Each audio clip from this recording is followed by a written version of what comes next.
لبيك اللهم لبيك لبيك لا شريك لك لبيك إن الحمد والنعمة لك والملك لا شريك لك لبيك حجا حقا تعبدا ورقا لبيك مرهوبا ومرغوبا إليك لبيك ذا النعماء والفضل الحسن لبيك وسعديك والخير بيديك والرغباء إليك والعمل لبيك ذا المعارج لبيك ذا الفواضل لبيك إله الحق لبيك لبيك اللهم لبيك لبيك لا شريك لك لبيك إن الحمد والنعمة لك والملك لا شريك لك.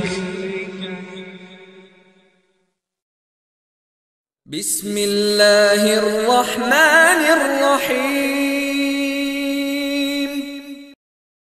يا أيها الذين آمنوا لا تلهكم أموالكم ولا أولادكم عن ذكر الله ومن يفعل ذلك فأولئك هم الخاسرون. وأنفقوا مما رزقناكم من قبل أن يأتي أحدكم الموت فيقول رب لولا أخرتني إلى أجل قريب فأصدق وأكن من الصالحين ولن يؤخر الله نفسا إذا جاء أجلها والله خبير بما تعملون. السلام عليكم ورحمة الله. بسم الله الرحمن الرحيم. الحمد لله رب العالمين. والصلاة والسلام على رسوله الأمين وعلى آله وأصحابه أجمعين أما بعد. أعوذ بالله من الشيطان الرجيم. بسم الله الرحمن الرحيم. ولقد ذرأنا لجهنم كثيرا من الجن والإنس لهم قلوب لا يفقهون بها ولهم أعين لا يبصرون بها ولهم آذان لا يسمعون بها أولئك كالأنعام بل هم أضل أولئك هم الغافلون. ബഹുമാനരായ സഹോദരന്മാരെ, സഹോദരികളെ, മതം, യുക്തി, യുക്തിവാദം എന്ന തലക്കെട്ടിൽ ഉള്ള ഒരു തുറന്ന ചർച്ചക്കാണ് ഇന്ന് ഈ സായാഹ്നത്തിൽ ഇവിടെ തിരൂരിൽ നമ്മളെല്ലാവരും ഒരുമിച്ച് കൂടിയിരിക്കുന്നത്. ഇവിടെ സൂചിപ്പിക്കപ്പെട്ടതുപോലെ നമ്മുടെ നാട്ടിലെ യുക്തിവാദി സുഹൃത്തുക്കളുമായി ഇവിടെയുള്ള നിച്ച് ഓഫ് ട്രൂത്തിന്റെ പ്രവർത്തകർ നടത്തിക്കൊണ്ടിരിക്കുന്ന ഒരു ആശയ സംവാദത്തിന്റെ രണ്ടാമത്തെ ഘട്ടമാണ് യഥാർത്ഥത്തിൽ ഈ പരിപാടി. ഇവിടെ മതം, യുക്തി, യുക്തിവാദം എന്ന വിഷയം അവതരിപ്പിക്കുമ്പോൾ എന്താണ് മതം എന്ന പദം കൊണ്ട് നാം വിവക്ഷിക്കുന്നത് എന്ന് ഒരിക്കൽ കൂടി ആവർത്തിക്കേണ്ടതുണ്ട് എന്ന് എനിക്ക് തോന്നുന്നു. ഈ പ്രപഞ്ചമോ പ്രപഞ്ചത്തിലെ പ്രതിഭാസങ്ങളോ അതിലെ ജീവജാലങ്ങളോ ഒന്നും യാദൃച്ഛികമല്ല എന്നും അവക്ക് പിന്നിലൊരു സ്രഷ്ടാവുണ്ട് എന്നും ആ സ്രഷ്ടാവ് സവിശേഷമായ ലക്ഷ്യങ്ങളോടുകൂടി സൃഷ്ടിച്ച ഒരു പ്രത്യേക ജീവിവർഗമാണ് മനുഷ്യനെന്നും മനുഷ്യന്റെ ജീവിതത്തിന് കൃത്യമായൊരു ലക്ഷ്യമുണ്ട് എന്നും ആ ലക്ഷ്യം മരണാനന്തര ജീവിതത്തിൽ നരകത്തിൽ നിന്ന് രക്ഷപ്പെട്ട് സ്വർഗത്തിലെത്തലാണ് എന്നും മരണാനന്തര ജീവിതത്തിലെ നരകശിക്ഷയിൽ നിന്ന് രക്ഷപ്പെട്ട് സ്വർഗം പ്രാപിക്കണമെങ്കിൽ മനുഷ്യർ ഈ ഭൂമിയിൽ ജീവിക്കുമ്പോൾ ഒരു ധാർമ്മിക പദ്ധതി മുറുകെ പിടിക്കേണ്ടത് ഉണ്ട് എന്നും പഠിപ്പിക്കുന്ന ആദർശത്തെയാണ് നാം മതം എന്ന് വിളിക്കുന്നത്. മതം എന്ന പേരിൽ ലോകത്ത് പല ദർശനങ്ങളും ആശയങ്ങളും എല്ലാം നിലനിൽക്കുന്നുണ്ടെങ്കിലും ഇവിടെ മതം എന്ന പദം കൊണ്ട് ഞാൻ ഉദ്ദേശിക്കുന്നത് പടച്ച തമ്പുരാൻ അവതരിപ്പിച്ച, പടച്ച തമ്പുരാൻ പരിശുദ്ധ ഖുർആനിലൂടെ പൂർത്തീകരിച്ച ആദർശത്തെയാണ്, ഇസ്ലാമിനെയാണ്. ലോകത്ത് മതം എന്ന പേരിൽ പല ആശയങ്ങളും നിലനിൽക്കുന്നുണ്ടെങ്കിലും പടച്ച തമ്പുരാൻ അവതരിപ്പിച്ച അതേ വിശുദ്ധിയിൽ ഇന്നും നിലനിൽക്കുന്ന ഇസ്ലാമിനെയാണ് മതം എന്ന പദം കൊണ്ട് ഞാൻ ഉദ്ദേശിക്കുന്നത്. യുക്തി പടച്ച തമ്പുരാൻ മനുഷ്യർക്ക് നൽകിയ വലിയൊരു അനുഗ്രഹമാണ് എന്ന് നമുക്കറിയാം. മനുഷ്യന്റെ തലച്ചോറ് ഉപയോഗിച്ച് തന്റെ ചുറ്റുപാടുകളെ അപഗ്രഥിക്കുവാൻ പടച്ച തമ്പുരാൻ മനുഷ്യന് നൽകിയ സവിശേഷമായൊരു സിദ്ധിയാണ് യുക്തി. ഈ യുക്തിയുടെ അടിസ്ഥാനത്തിൽ കെട്ടിപ്പടുക്കപ്പെട്ടത് എന്ന് വിചാരിക്കപ്പെടുന്ന ഒരു സിദ്ധാന്തമാണ് യുക്തിവാദം. ഇവിടെ അടിസ്ഥാനപരമായി നമ്മൾ മനസ്സിലാക്കേണ്ട ഒരു യാഥാർത്ഥ്യമുണ്ട്. ഇവിടെ പ്രസംഗിച്ച യുക്തിവാദി അവരെല്ലാവരും പറയാൻ ശ്രമിച്ചൊരു കാര്യം, യുക്തിവാദം യുക്തിയുടെ അടിസ്ഥാനത്തിൽ സ്ഥാപിക്കപ്പെട്ട ഒരു ചിന്താ രീതിയാണ് എന്നാണ്. യുക്തിപൂർവം കാര്യങ്ങളെ വിശകലനം ചെയ്ത് നാം എത്തിപ്പെടുന്ന വസ്തുതകളെ മുറുകെ പിടിക്കുന്ന ഒരു ആദർശത്തിനാണ് യുക്തിവാദം എന്ന് പറയുന്നത് എന്നവർ നിർവചിക്കാൻ ശ്രമിച്ചു. സത്യത്തിൽ ഈ വാദം അടിസ്ഥാനരഹിതമാണ്.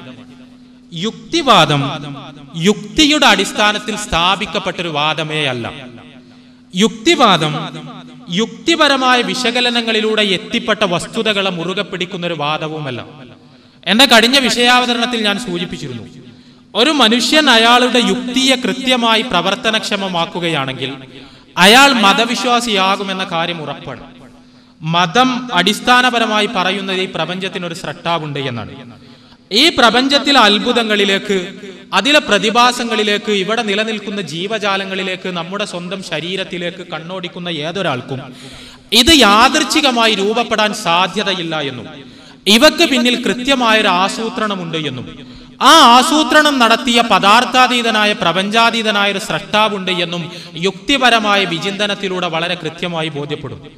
ഇതുപോലെ ഭൂമിയിലെ മറ്റു മൃഗങ്ങളിൽ നിന്ന് വ്യത്യസ്തനായ മനുഷ്യൻ, ആ മനുഷ്യന്റെ ജീവിതത്തിനൊരു ലക്ഷ്യമുണ്ട് എന്നും ആ ലക്ഷ്യം മരണാനന്തരം ആണ് എന്നും അവിടെ സ്വർഗത്തിലെത്തലാണ് മനുഷ്യന്റെ ലക്ഷ്യമെന്നും ആ സ്വർഗപ്രാപ്തിക്കായി ഈ ഭൂമിയിൽ മനുഷ്യർ ചില നിയമങ്ങൾ പാലിക്കേണ്ടതുണ്ട് എന്നും പ്രസ്തുത നിയമങ്ങൾ ദൈവം തമ്പുരാൻ അവന്റെ പ്രവാചകന്മാരിലൂടെ പഠിപ്പിക്കുകയാണ് ചെയ്തത് എന്നുമെല്ലാം കൃത്യമായി യുക്തിപരമായ ഒരു വിശകലനത്തിലൂടെ തന്നെ ഒരു മനുഷ്യന് ബോധ്യമാകും. എന്നാൽ ഈ വസ്തുതകളെല്ലാം നിഷേധിക്കുന്ന യുക്തിവാദം, യുക്തി എന്ന പേര് സ്വന്തം ആദർശത്തിൽ സ്വീകരിച്ചിരിക്കുന്ന യുക്തിവാദ പ്രസ്ഥാനം യഥാർത്ഥത്തിൽ തീർത്തും യുക്തിവിരുദ്ധമായ കാര്യങ്ങളാണ് ജനങ്ങൾക്ക് മുമ്പിൽ സമർപ്പിച്ചു കൊണ്ടിരിക്കുന്നത്. അത്ഭുതകരമായ പ്രപഞ്ചവും ഈ പ്രപഞ്ചത്തിലെ അത്യത്ഭുതകരമായ പ്രകൃതി പ്രതിഭാസങ്ങളും ഇവിടെ നിലനിൽക്കുന്ന ജീവജാലങ്ങളും മനുഷ്യ ശരീരവുമെല്ലാം കേവല യാദൃച്ഛികതയുടെ സൃഷ്ടിയാണ് എന്ന തീർത്തും യുക്തിവിരുദ്ധമായ ഒരു ആശയത്തിന്റെ മുകളിലാണ് യഥാർത്ഥത്തിൽ യുക്തിവാദം എന്ന ചിന്താധാര സ്ഥാപിക്കപ്പെട്ടിരിക്കുന്നത്. കഴിഞ്ഞ എന്റെ പ്രസംഗത്തിൽ ഞാനിവിടെ സൂചിപ്പിച്ചിരുന്നു, മതം യുക്തിവിരുദ്ധമാണ് എന്ന് സ്ഥാപിക്കാൻ വേണ്ടി യുക്തിവാദികൾ എന്ന് പറയപ്പെടുന്ന ആളുകൾ നമുക്ക് മുമ്പിൽ സമർപ്പിച്ചത് പ്രധാനമായും 3 തെളിവുകളാണ്. മതം യുക്തിവിരുദ്ധമാണ് എന്ന് സ്ഥാപിക്കാൻ വേണ്ടി യുക്തിവാദ പ്രസ്ഥാനത്തിന്റെ വക്താക്കൾ നമുക്ക് മുമ്പിൽ സമർപ്പിച്ചത് പ്രധാനമായും 3 തെളിവുകളാണ്. അതിൽ ഒന്നാമത്തെ തെളിവ് മാർക്സിയൻ ഭൗതികവാദവും മാർക്സിയൻ ചരിത്ര വീക്ഷണവുമാണ് എന്ന് ഞാൻ പറഞ്ഞു. ഈ 2 വീക്ഷണങ്ങളും അടിമുടി തെറ്റാണ് എന്ന് ഞാൻ സമർത്ഥിച്ചിരുന്നു. വളരെ വിശദമായി തന്നെ മാർക്സിയൻ വൈരുദ്ധ്യാധിഷ്ഠിത ഭൗതികവാദവും മാർക്സിന്റെ ചരിത്ര വീക്ഷണവും അവ അബദ്ധങ്ങളിൽ അധിഷ്ഠിതമാണ്, അവ തെളിയിക്കാൻ ഒരാൾക്കും സാധ്യമല്ല, അത് യുക്തിവിരുദ്ധമാണ്, വസ്തുതകൾക്കെതിരാണ് എന്ന് ഞാൻ വളരെ വിശദമായി സമർത്ഥിച്ചിരുന്നു. നിർഭാഗ്യവശാൽ എന്റെ പ്രസ്തുത സമർത്ഥനങ്ങളെ തൊടുക പോലും ചെയ്യാതെയാണ് ഇവിടെയുള്ള മറുപടി പ്രസംഗങ്ങൾ കഴിഞ്ഞുപോയത്. യുക്തിവാദ പ്രസംഗകർ അവർ അവരുടെ ആശയം സ്ഥാപിക്കുന്നത് മാർക്സിന്റെ ചിന്തകളെ അടിസ്ഥാനമാക്കിയാണ്. മാർക്സിയൻ ഭൗതികവാദത്തെയും മാർക്സിയൻ ചരിത്ര വീക്ഷണത്തെയും കൂട്ടുപിടിച്ചുകൊണ്ടാണ് പ്രപഞ്ചത്തിനൊരു സ്രഷ്ടാവില്ല എന്ന് സമർത്ഥിക്കുവാനുള്ള ശ്രമങ്ങൾ നടന്നത്. മാർക്സിയൻ ചരിത്ര വീക്ഷണവും മാർക്സിയൻ ഭൗതികവാദവും 100% അബദ്ധമാണ് എന്ന് സ്ഥാപിക്കാൻ വേണ്ടി ഞാൻ സമർപ്പിച്ച തെളിവുകൾ, ആ തെളിവുകൾ സ്പർശിക്കുക പോലും ചെയ്യാതെയാണ് ഇവിടെയുള്ള മറുപടി പ്രസംഗങ്ങൾ ഉണ്ടായത് എന്നത് സ്വന്തം ആദർശത്തിന്റെ കെട്ടുറപ്പിനെ കുറിച്ച് അവർക്കുള്ള ആത്മവിശ്വാസത്തെ വളരെ കൃത്യമായി വെളിപ്പെടുത്തുന്നു എന്നെനിക്ക് തോന്നുന്നു. രണ്ടാമതായി, മതത്തെ വിമർശിക്കാൻ വേണ്ടി, മതം യുക്തിരഹിതമാണ് എന്ന് വാദിക്കാൻ വേണ്ടി ഇവിടെ സമർപ്പിക്കപ്പെട്ടിരുന്ന രണ്ടാമത്തെ ന്യായം പരിണാമവാദമാണ്. ഈ പരിണാമവാദം യഥാർത്ഥത്തിൽ ശാസ്ത്രീയമായി തെളിയിക്കപ്പെട്ടൊരു വസ്തുതയല്ല എന്നും പരിണാമവാദത്തിന്റെ അടിത്തറകളെല്ലാം ദുർബലമാണ് എന്നും വളരെ വിശദമായി ഞാൻ പറഞ്ഞിരുന്നു. ഒന്നാമതായി, ജീവൻ എന്ന സങ്കീർണമായ പ്രതിഭാസം യാദൃച്ഛികമായി രൂപപ്പെട്ടു എന്ന് സമർത്ഥിക്കാൻ പരിണാമവാദത്തിന് കഴിഞ്ഞിട്ടില്ല എന്നും അങ്ങനെ സമർത്ഥിക്കാൻ കഴിഞ്ഞു എന്ന അവകാശവാദം കേവലം മിഥ്യയാണ് എന്നും പരിണാമവാദം ഹാജരാക്കുന്ന ഫോസിൽ തെളിവുകൾ എല്ലാം തന്നെ അപൂർണമാണ് എന്നും ഫോസിൽ തെളിവുകളിൽ നിന്ന് ഒരിക്കലും ഒരു പരിണാമ വൃക്ഷത്തെ വരച്ചുണ്ടാക്കാൻ കഴിയില്ല എന്നും പരിണാമവാദത്തിന് അനുകൂലമായി ഉന്നയിക്കപ്പെട്ടിരുന്ന തെളിവുകൾ മുഴുവൻ ലോകത്ത് ചോദ്യം ചെയ്യപ്പെട്ട് കഴിഞ്ഞിട്ടുണ്ട് എന്നും ലോകത്തെ പ്രഗത്ഭരായ ശാസ്ത്രജ്ഞന്മാർ തന്നെ പരിണാമവാദത്തിനെതിരെ 100 കണക്കിന് തെളിവുകൾ സമർപ്പിച്ചിട്ടുണ്ട് എന്നും ഞാൻ വളരെ കൃത്യമായി സൂചിപ്പിച്ചിരുന്നു. എന്തുകൊണ്ടോ ഇതിനെ ഇവിടെ സ്പർശിച്ചതേയില്ല. പരിണാമവാദത്തിനെതിരെ ഞാൻ ഉന്നയിച്ച ഒരു പോയിന്റിനെ പോലും സ്പർശിക്കാതെയാണ് മറുപടി പ്രസംഗങ്ങളെല്ലാം കടന്നുപോയത്. ഇവിടെ യാഗ അതിനെക്കുറിച്ച് പറഞ്ഞത് പരിണാമവാദം വിശദീകരിക്കാൻ ഒരുപാട് സമയം വേണം, അത് സാധാരണക്കാർക്ക് മനസ്സിലാകില്ല, പിന്നീട് ഒരവസരത്തിൽ വിശദീകരിക്കാമെന്നാണ്. അങ്ങനെ പറയുന്നത് കൊണ്ട് നമുക്ക് പ്രശ്നമൊന്നുമില്ല.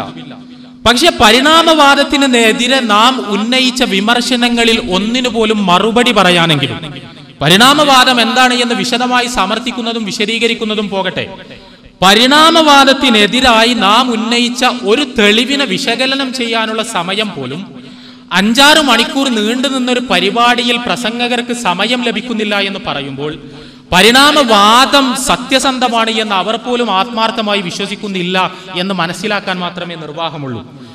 ഇവിടെ പരിണാമവാദവുമായി ബന്ധപ്പെട്ട് നമ്മൾ മനസ്സിലാക്കേണ്ട ഏറ്റവും പ്രസക്തമായൊരു കാര്യമുണ്ട്. നിങ്ങൾക്കറിയുമോ, കഴിഞ്ഞ 1-2 പതിറ്റാണ്ടുകൾക്കിടക്ക് കേരളത്തിൽ പരിണാമവാദത്തെ വിമർശിക്കുന്ന എത്രയോ പഠനങ്ങൾ പ്രസിദ്ധീകരിക്കപ്പെട്ടിട്ടുണ്ട്. നമുക്കറിയാം, പരിണാമവാദം പ്രസിദ്ധീകരിക്കാൻ വേണ്ടി കേരളത്തിൽ അനേകം പുസ്തകങ്ങൾ എഴുതപ്പെട്ടതുപോലെ, പരിണാമവാദം പ്രചരിപ്പിക്കാൻ വേണ്ടി അനേകം പുസ്തകങ്ങൾ എഴുതപ്പെട്ടതുപോലെ, ഈ പുസ്തകങ്ങളിൽ അവതരിപ്പിക്കപ്പെട്ട വാദങ്ങളെ വസ്തുനിഷ്ഠമായി ശാസ്ത്രീയമായി വിമർശിച്ചുകൊണ്ട് എത്രയോ പുസ്തകങ്ങൾ കേരളത്തിൽ എഴുതപ്പെട്ടിട്ടുണ്ട്.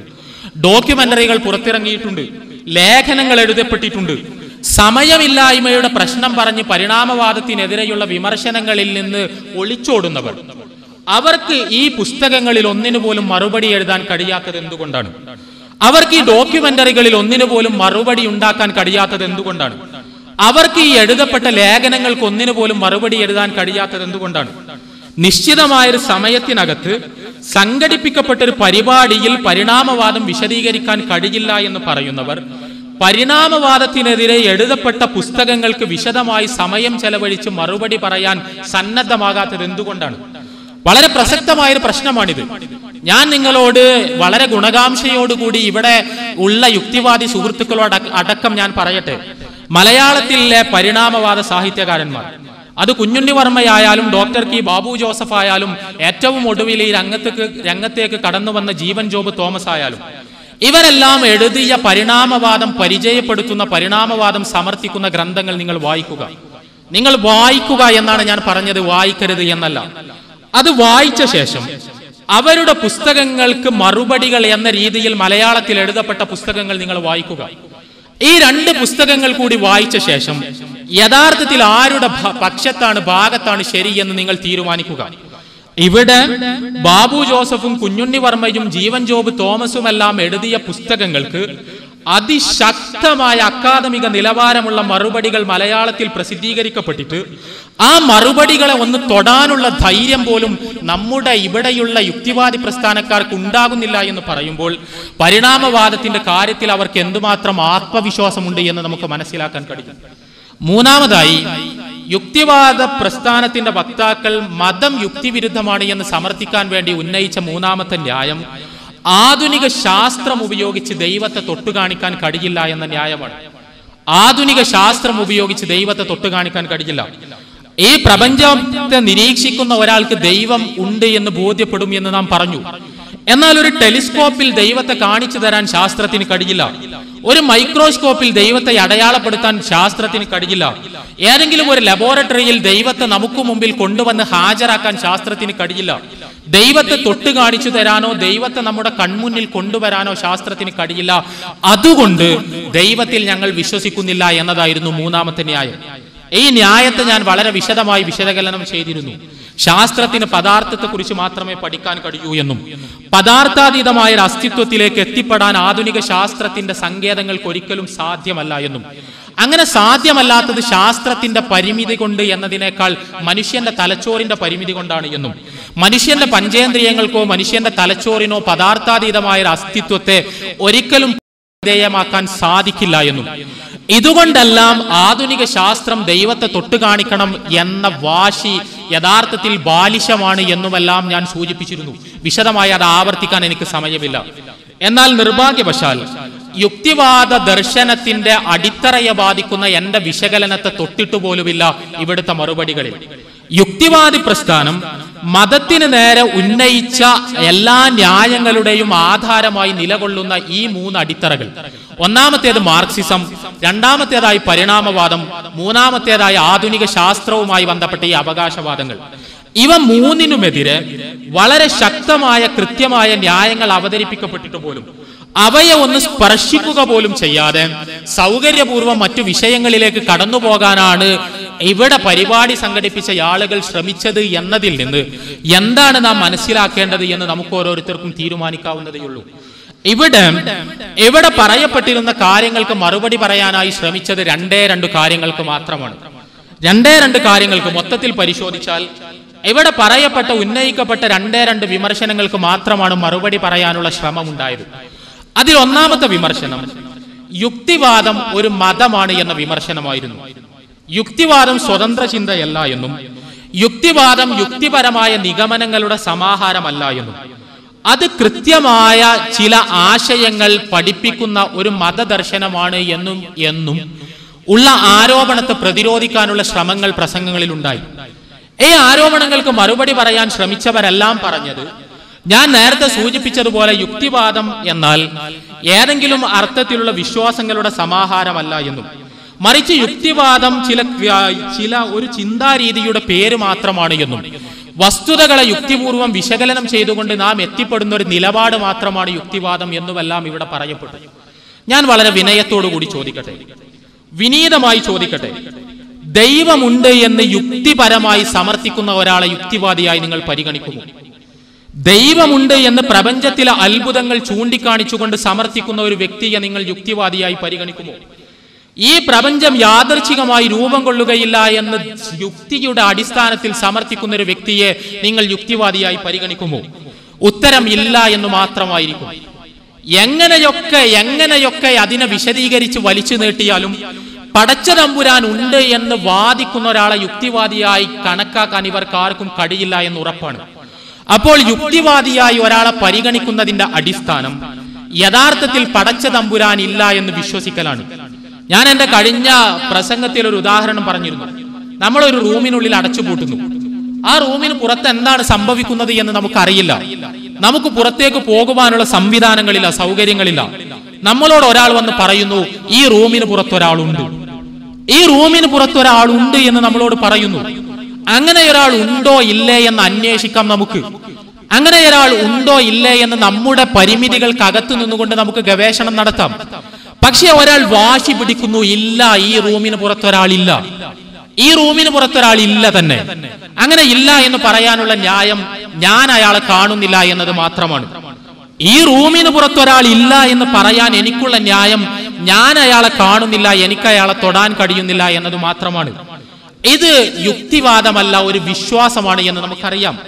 കേവലമായൊരു വിശ്വാസം. ഇയാളെ സംബന്ധിച്ചിടത്തോളം ഈ മുറിക്ക് പുറത്തിറങ്ങാൻ യാതൊരു പഴുതും അയാളെ സംബന്ധിച്ചിടത്തോളം ഇല്ല. അത്തരത്തിലൊരു പഴുതുമില്ലാത്തയാൾ ഈ മുറിക്ക് പുറത്തൊരാൾ ഉണ്ട് എന്ന വസ്തുതയെ കേവലം ഞാൻ കാണുന്നില്ല എന്ന അവകാശവാദത്തിന്റെ മാത്രം പുറത്ത് നിഷേധിക്കുമ്പോൾ അതിന്റെ പേര് യുക്തിവാദം എന്നല്ല, മറിച്ച് അതൊരു വിശ്വാസമാണ്. ഇതിനുപുറത്തൊരാളില്ല എന്നത് അയാളുടെ കേവലമായ വിശ്വാസമാണ്. ഇതേപോലെ പ്രപഞ്ചത്തിന് പുറത്ത് പ്രപഞ്ചത്തിനൊരു ദൈവമുണ്ടോ എന്ന വസ്തുത, ആ വസ്തുതയെ നിഷേധിക്കാൻ യുക്തിവാദിക്ക് ആകെയുള്ള ന്യായം യുക്തിവാദി ദൈവത്തെ കാണുന്നില്ല എന്നത് മാത്രമാണ്. വളരെ പ്രധാനപ്പെട്ട ഒരു പോയിന്റാണിത്. യുക്തിവാദിക്ക് ദൈവത്തെ നിഷേധിക്കാനുള്ള ഒരേ ഒരു ന്യായം, യുക്തിവാദി ദൈവത്തെ കാണുന്നില്ല, അയാളുടെ പഞ്ചേന്ദ്രിയങ്ങൾക്ക് ദൈവം ഗോചരമാകുന്നില്ല എന്നത് മാത്രമാണ്. എന്നാൽ ഈ പ്രപഞ്ചത്തിന് പുറത്ത് പോയി നോക്കാൻ യുക്തിവാദിക്ക് കഴിയുമോ? അതില്ലതാനും. ആൽബർട്ട് ഐൻസ്റ്റീന്റെ ആപേക്ഷികതാ സിദ്ധാന്ത പ്രകാരം പ്രപഞ്ചത്തിന്റെ അതിരുകൾ ഭേദിച്ച് പുറത്തു പോകാൻ ഒരു മനുഷ്യൻ ഒരിക്കലും സാധ്യമല്ല തന്നെ. സ്ഥലകാല നൈരന്തര്യത്തിന്റെ അതിരുകൾ ഭേദിച്ച് പുറത്തു പോകാൻ ഒരു മനുഷ്യന് ഒരു കാരണവശാലും കഴിയില്ല എന്ന് ആധുനിക ശാസ്ത്രം പറയുന്നു. അതാണ് യഥാർത്ഥത്തിൽ ആൽബർട്ട് ഐൻസ്റ്റീന്റെ റിലേറ്റിവിറ്റി പ്രിൻസിപ്പിൾ. ഇവിടെ തനിക്ക് പോകാൻ കഴിയാത്ത പ്രപഞ്ചത്തിന് പുറത്ത് പ്രപഞ്ചത്തിനൊരു സ്രഷ്ടാവുണ്ട് എന്ന വസ്തുതയെ കേവലം ആ സ്രഷ്ടാവിനെ കാണാൻ കഴിയുന്നില്ല എന്ന ന്യായത്തിന്റെ പുറത്ത് നിഷേധിക്കേണ്ടി വരുമ്പോൾ ആ നിഷേധം ഒരു യുക്തിവാദമല്ല, മറിച്ചൊരു വിശ്വാസമാണ്. കേവലമായൊരു വിശ്വാസം, തെളിയിക്കപ്പെട്ടിട്ടില്ലാത്ത വിശ്വാസം. ഈ വിശ്വാസം അംഗീകരിക്കാത്തവരെ ഒന്നും യുക്തിവാദികളായി പരിഗണിക്കാൻ യുക്തിവാദി പ്രസ്ഥാനക്കാർ സന്നദ്ധമേയല്ല. എന്നു പറഞ്ഞാൽ യുക്തിവാദം ഇവിടെ പറയപ്പെട്ടതുപോലെ കേവലമായ ചിന്താ രീതിയല്ല, മറിച്ചൊരു വിശ്വാസമാണ്. ആ വിശ്വാസത്തിന്റെ അടിസ്ഥാനം ദൈവമില്ല എന്ന അന്ധവിശ്വാസമാണ്. ആ അന്ധവിശ്വാസം അംഗീകരിക്കാത്തവരെ ഒന്നും യുക്തിവാദികളായി അംഗീകരിക്കാൻ യുക്തിവാദി പ്രസ്ഥാനക്കാർ സന്നദ്ധമാവുകയില്ല.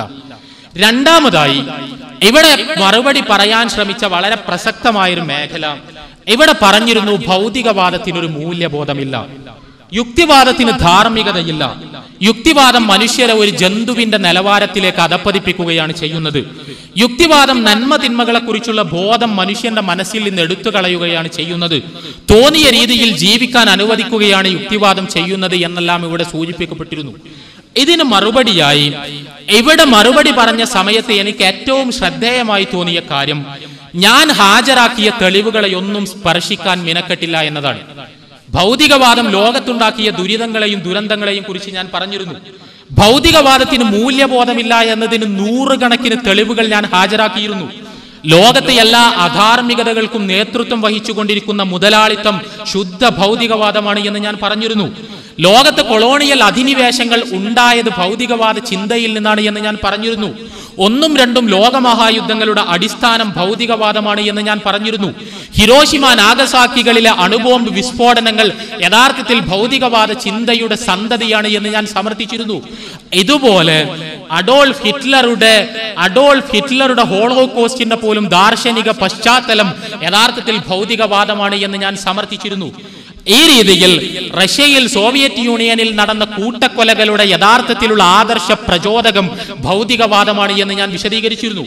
അതിന് മറുപടി പറയാൻ പ്രത്യേകിച്ചും ബാധ്യതയുണ്ടായിരുന്നു ഇവിടെ പ്രസംഗിച്ച ആളുകൾക്ക്.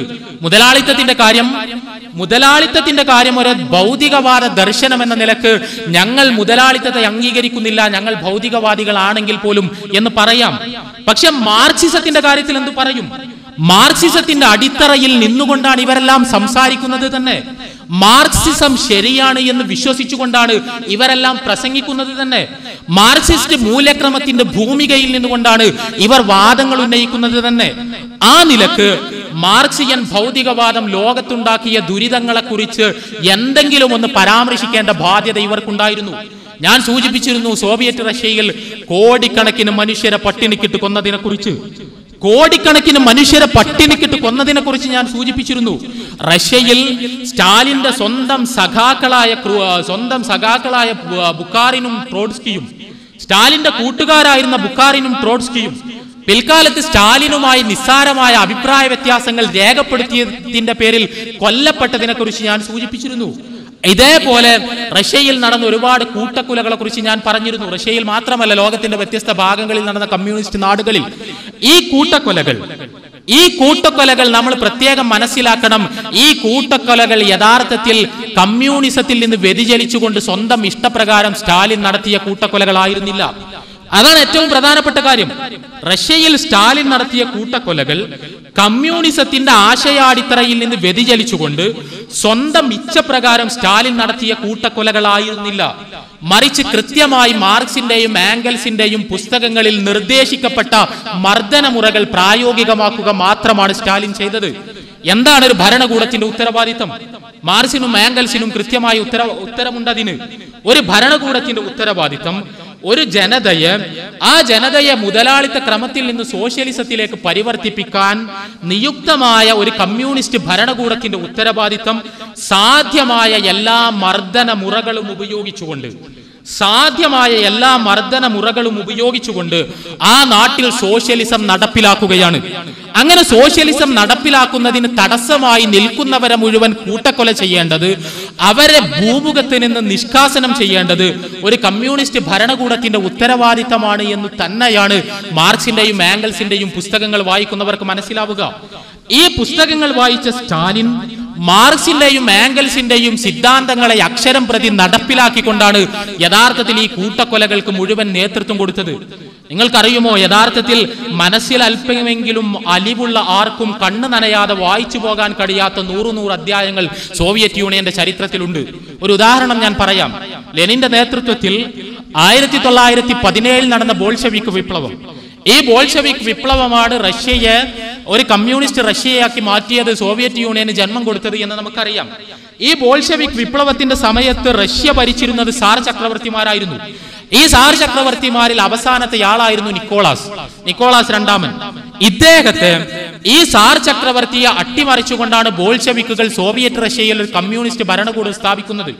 ഈ കമ്മ്യൂണിസ്റ്റ് ഭരണകൂടം സ്ഥാപിച്ച ശേഷം ലെനിന്റെ അനുയായികൾ ചെയ്ത ഒന്നാമത്തെ പണി അന്നേ വരെ റഷ്യയുടെ ചക്രവർത്തിയായിരുന്ന സാർ ചക്രവർത്തിയെയും കുടുംബത്തെയും കൂട്ടക്കൊല ചെയ്യുകയാണ്. മനസ്സിലാക്കണം, നമ്മൾ റഷ്യയിൽ ഒരു കമ്മ്യൂണിസ്റ്റ് ഭരണകൂടം സ്ഥാപിക്കപ്പെട്ട ശേഷം യഥാർത്ഥത്തിൽ സാർ ചക്രവർത്തിയോ കുടുംബമോ ആ ഭരണകൂടത്തിനൊരു ഭീഷണിയെ ആയിരുന്നില്ല. ആ ഭരണകൂടത്തിന് ഏതെങ്കിലും അർത്ഥത്തിൽ ഒരു ഭീഷണി ഉയർത്താൻ മാത്രം ശക്തിയുള്ളവരായിരുന്നില്ല ഈ സാർ ചക്രവർത്തിയും കുടുംബവും. അവർ കേവലം മനുഷ്യരായിരുന്നു. അവരുടെ കയ്യിൽ പിന്നീട് പട്ടാളം ഉണ്ടായിരുന്നില്ല, അവരുടെ കയ്യിൽ പിന്നീട് ആയുധങ്ങൾ ഉണ്ടായിരുന്നില്ല. കേവലം റഷ്യയിലെ പൗരന്മാരായി മാത്രം അവർ പരിണമിച്ചു ബോൾഷെവിക് വിപ്ലവത്തിന് ശേഷം. ഇവരെ ലെനിന്റെ അനുയായികൾ ചെയ്തത് എന്താണ് എന്ന് പിൽക്കാലത്ത് സോവിയറ്റ് റഷ്യയിൽ നിന്ന് പുറത്തിറങ്ങിയ ഓർമ്മക്കുറിപ്പുകളിൽ വളരെ വിശദമായി രേഖപ്പെടുത്തപ്പെട്ടിട്ടുണ്ട്. ഇവിടെ സാർ ചക്രവർത്തിയുടെ കുടുംബത്തിലേക്ക് കടന്നു ചെന്നുകൊണ്ട് ലെനിന്റെ അനുയായികൾ പറഞ്ഞു, സുരക്ഷിതമായ ഒരു സ്ഥലത്തേക്ക് നിങ്ങളെ മാറ്റിത്തരാം, പുറത്ത് വിപ്ലവം നടന്നുകൊണ്ടിരിക്കുന്നു, നിങ്ങളുടെ ജീവന ഭീഷണിയുണ്ട്, സുരക്ഷിതമായ ഒരു സ്ഥലത്തേക്ക് ഞങ്ങൾ നിങ്ങളെ മാറ്റിത്തരാം എന്ന് പറഞ്ഞുകൊണ്ട് ലെനിന്റെ അനുയായികൾ ഈ സാർ ചക്രവർത്തിയുടെയും കുടുംബത്തെയും അവരുടെ വീട്ടിൽ നിന്ന് ഇറക്കിക്കൊണ്ടുപോയി വേറൊരു സ്ഥലത്ത് കൊണ്ടുപോയ ശേഷം അവരോട് പറഞ്ഞു, ഒരു ഫോട്ടോ സെഷൻ ഉണ്ട്, നിങ്ങളുടെ ഫോട്ടോ എടുക്കണം, നിങ്ങളെയെല്ലാം ഒന്ന് ക്യാമറയിൽ പകർത്തണം. അങ്ങനെ ക്യാമറയിൽ പകർത്താൻ വേണ്ടി ഞങ്ങളുടെ ഫോട്ടോ എടുക്കാനാണ് എന്ന ധാരണയിൽ സാർ ചക്രവർത്തിയും അദ്ദേഹത്തിന്റെ ഭാര്യ വിക്ടോറിയയും അവരുടെ മക്കളും അണിനിരന്നു. അങ്ങനെ നിരന്നു നിന്ന കൂട്ടത്തിൽ അലക്സിസ് എന്ന പേരായ ഹീമോഫീലിയ രോഗിയായ 14 വയസ്സുകാരനും ഉണ്ടായിരുന്നു. കേവലം 14 വയസ്സ് മാത്രമുള്ള ഹീമോഫീലിയ രോഗിയായ അലക്സിസും ഇങ്ങനെ ലെനിന്റെ കൂലിപ്പട്ടാളത്തിന് മുന്നിൽ ഫോട്ടോ എടുക്കാൻ വേണ്ടി ഇരുന്നു കൊടുത്ത ആളുകളുടെ കൂട്ടത്തിലുണ്ടായിരുന്നു. ഇവരെ ലെനിന്റെ പട്ടാളം ചെയ്തത് ഒരു മുന്നറിയിപ്പ് പോലും ഇല്ലാതെ വെടിവെച്ചു കൊന്നു. ഒരു ക്യാമറയുടെ ഫ്ലാഷ് പ്രതീക്ഷിച്ച ആളുകളുടെ നെഞ്ചിലേക്ക് കയറി വന്നത് ഒരു കൂട്ടം വെടിയുണ്ടകളാണ്. ആ വെടിയുണ്ടകൾ അവരുടെ ജീവൻ കവർന്നു. എന്തിനു വേണ്ടിയായിരുന്നു ഇത്? ഒരു കാര്യത്തിനു വേണ്ടിയല്ല. അതാണ് മാർക്സിസം നിർദ്ദേശിക്കുന്നത്. മാർക്സിസം നിർദ്ദേശിക്കുന്നത് വർഗശത്രുവിന്റെ ഉന്മൂലനമാണ്. വർഗശത്രുവിനെ ഭൂമിയിൽ നിന്ന് നിഷ്കാസനം ചെയ്യണമെന്നാണ്. അങ്ങനെ നിഷ്കാസനം ചെയ്യാൻ വേണ്ടി ലെനിന്റെ പട്ടാളം സ്വീകരിച്ച ഒരു രീതിയായിരുന്നു ഇത്.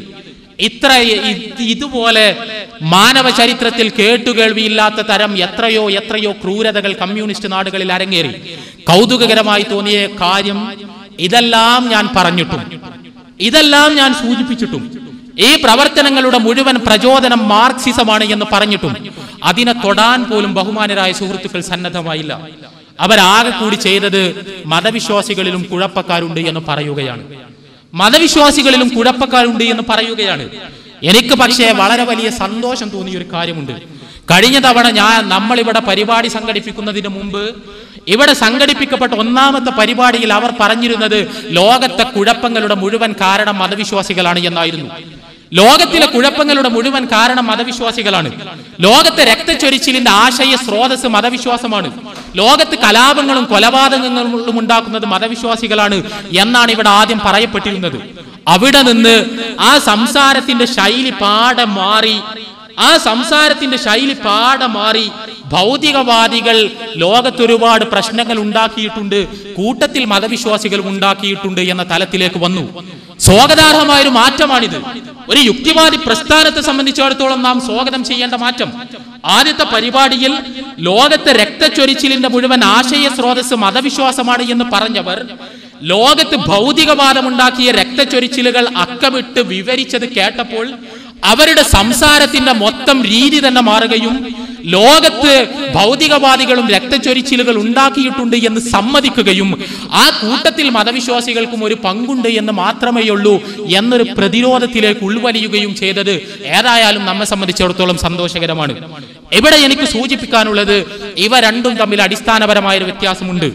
ലോകത്ത് ഭൗതികവാദികൾ നടത്തിയ രക്തച്ചൊരിച്ചിലുകളും മതവിശ്വാസികൾ നടത്തിയ രക്തച്ചൊരിച്ചിലുകളും തമ്മിൽ അടിസ്ഥാനപരമായൊരു വ്യത്യാസമുണ്ട്.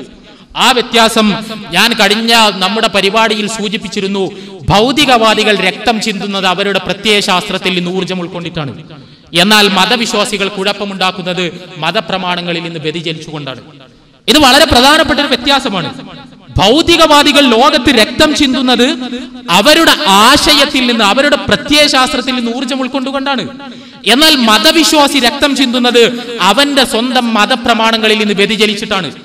ഒന്നുകൂടി കൃത്യമായി പറഞ്ഞാൽ മതവിശ്വാസി രക്തം ചിന്തുന്നത് ഭൗതികവാദ ചിന്തകളാൽ സ്വാധീനിക്കപ്പെട്ടിട്ടാണ്. മതവിശ്വാസി രക്തം ചിന്തുന്നത് ഭൗതികവാദ ചിന്തകളാൽ സ്വാധീനിക്കപ്പെട്ടിട്ടാണ്. ഇത് ഞാൻ വെറുതെ പറയുന്നതല്ല. വളരെ ചെറിയൊരു ഉദാഹരണം ഞാൻ പറയാം. ലോകത്തുണ്ടായിരിക്കുന്ന മുസ്ലിം തീവ്രവാദത്തിന്റെ ചരിത്രവും പശ്ചാത്തലവും മാത്രം നിങ്ങൾ പരിശോധിക്കുക. മുസ്ലിം തീവ്രവാദത്തെയും ഭീകരവാദത്തെയും കുറിച്ച് ധാരാളമായി സംസാരിക്കപ്പെട്ടു. എങ്ങനെയാണ് ലോകത്ത് മുസ്ലിം ഭീകരവാദം ഉണ്ടായത്? എങ്ങനെയാണ് ലോകത്ത് മുസ്ലിം തീവ്രവാദം ഉണ്ടായത്? എന്താണ് മുസ്ലിം തീവ്രവാദത്തിന്റെ ആശയ സ്രോതസ്? നിങ്ങൾ പരിശോധിക്കുക. എന്നാണ് ലോകത്ത് മുസ്ലിം തീവ്രവാദം ഉണ്ടാകുന്നത്? ഇസ്ലാം ഇവിടെ ഉണ്ടായിട്ട് എത്ര കാലമായി? ഇസ്ലാം ഇവിടെ ഉണ്ടായിട്ട് 14 നൂറ്റാണ്ടുകൾ കഴിഞ്ഞു. സുദീർഘമായ 14 നൂറ്റാണ്ടുകൾ. ഭീകരവാദത്തിന്റെ ആശയ സ്രോതസ് പരിശുദ്ധ ഖുർആനാണെങ്കിൽ ഇക്കണ്ട 14 നൂറ്റാണ്ടുകൾ ഖുർആൻ ഈ ലോകത്ത് നിലനിന്നിട്ട് 20-ാം നൂറ്റാണ്ടിന്റെ ഉത്തരാർദ്ധം വരെ എന്തുകൊണ്ട് മുസ്ലിങ്ങളിൽ നിന്ന് ഭീകരവാദികൾ ഉണ്ടായില്ല? എന്തുകൊണ്ട് മുസ്ലിംകൾ ഖുർആൻ പഠിച്ചിട്ട് അവരുടെ കൂട്ടത്തിൽ നിന്ന് ഒരു ഭീകരവാദി പോലും ജനിച്ചില്ല?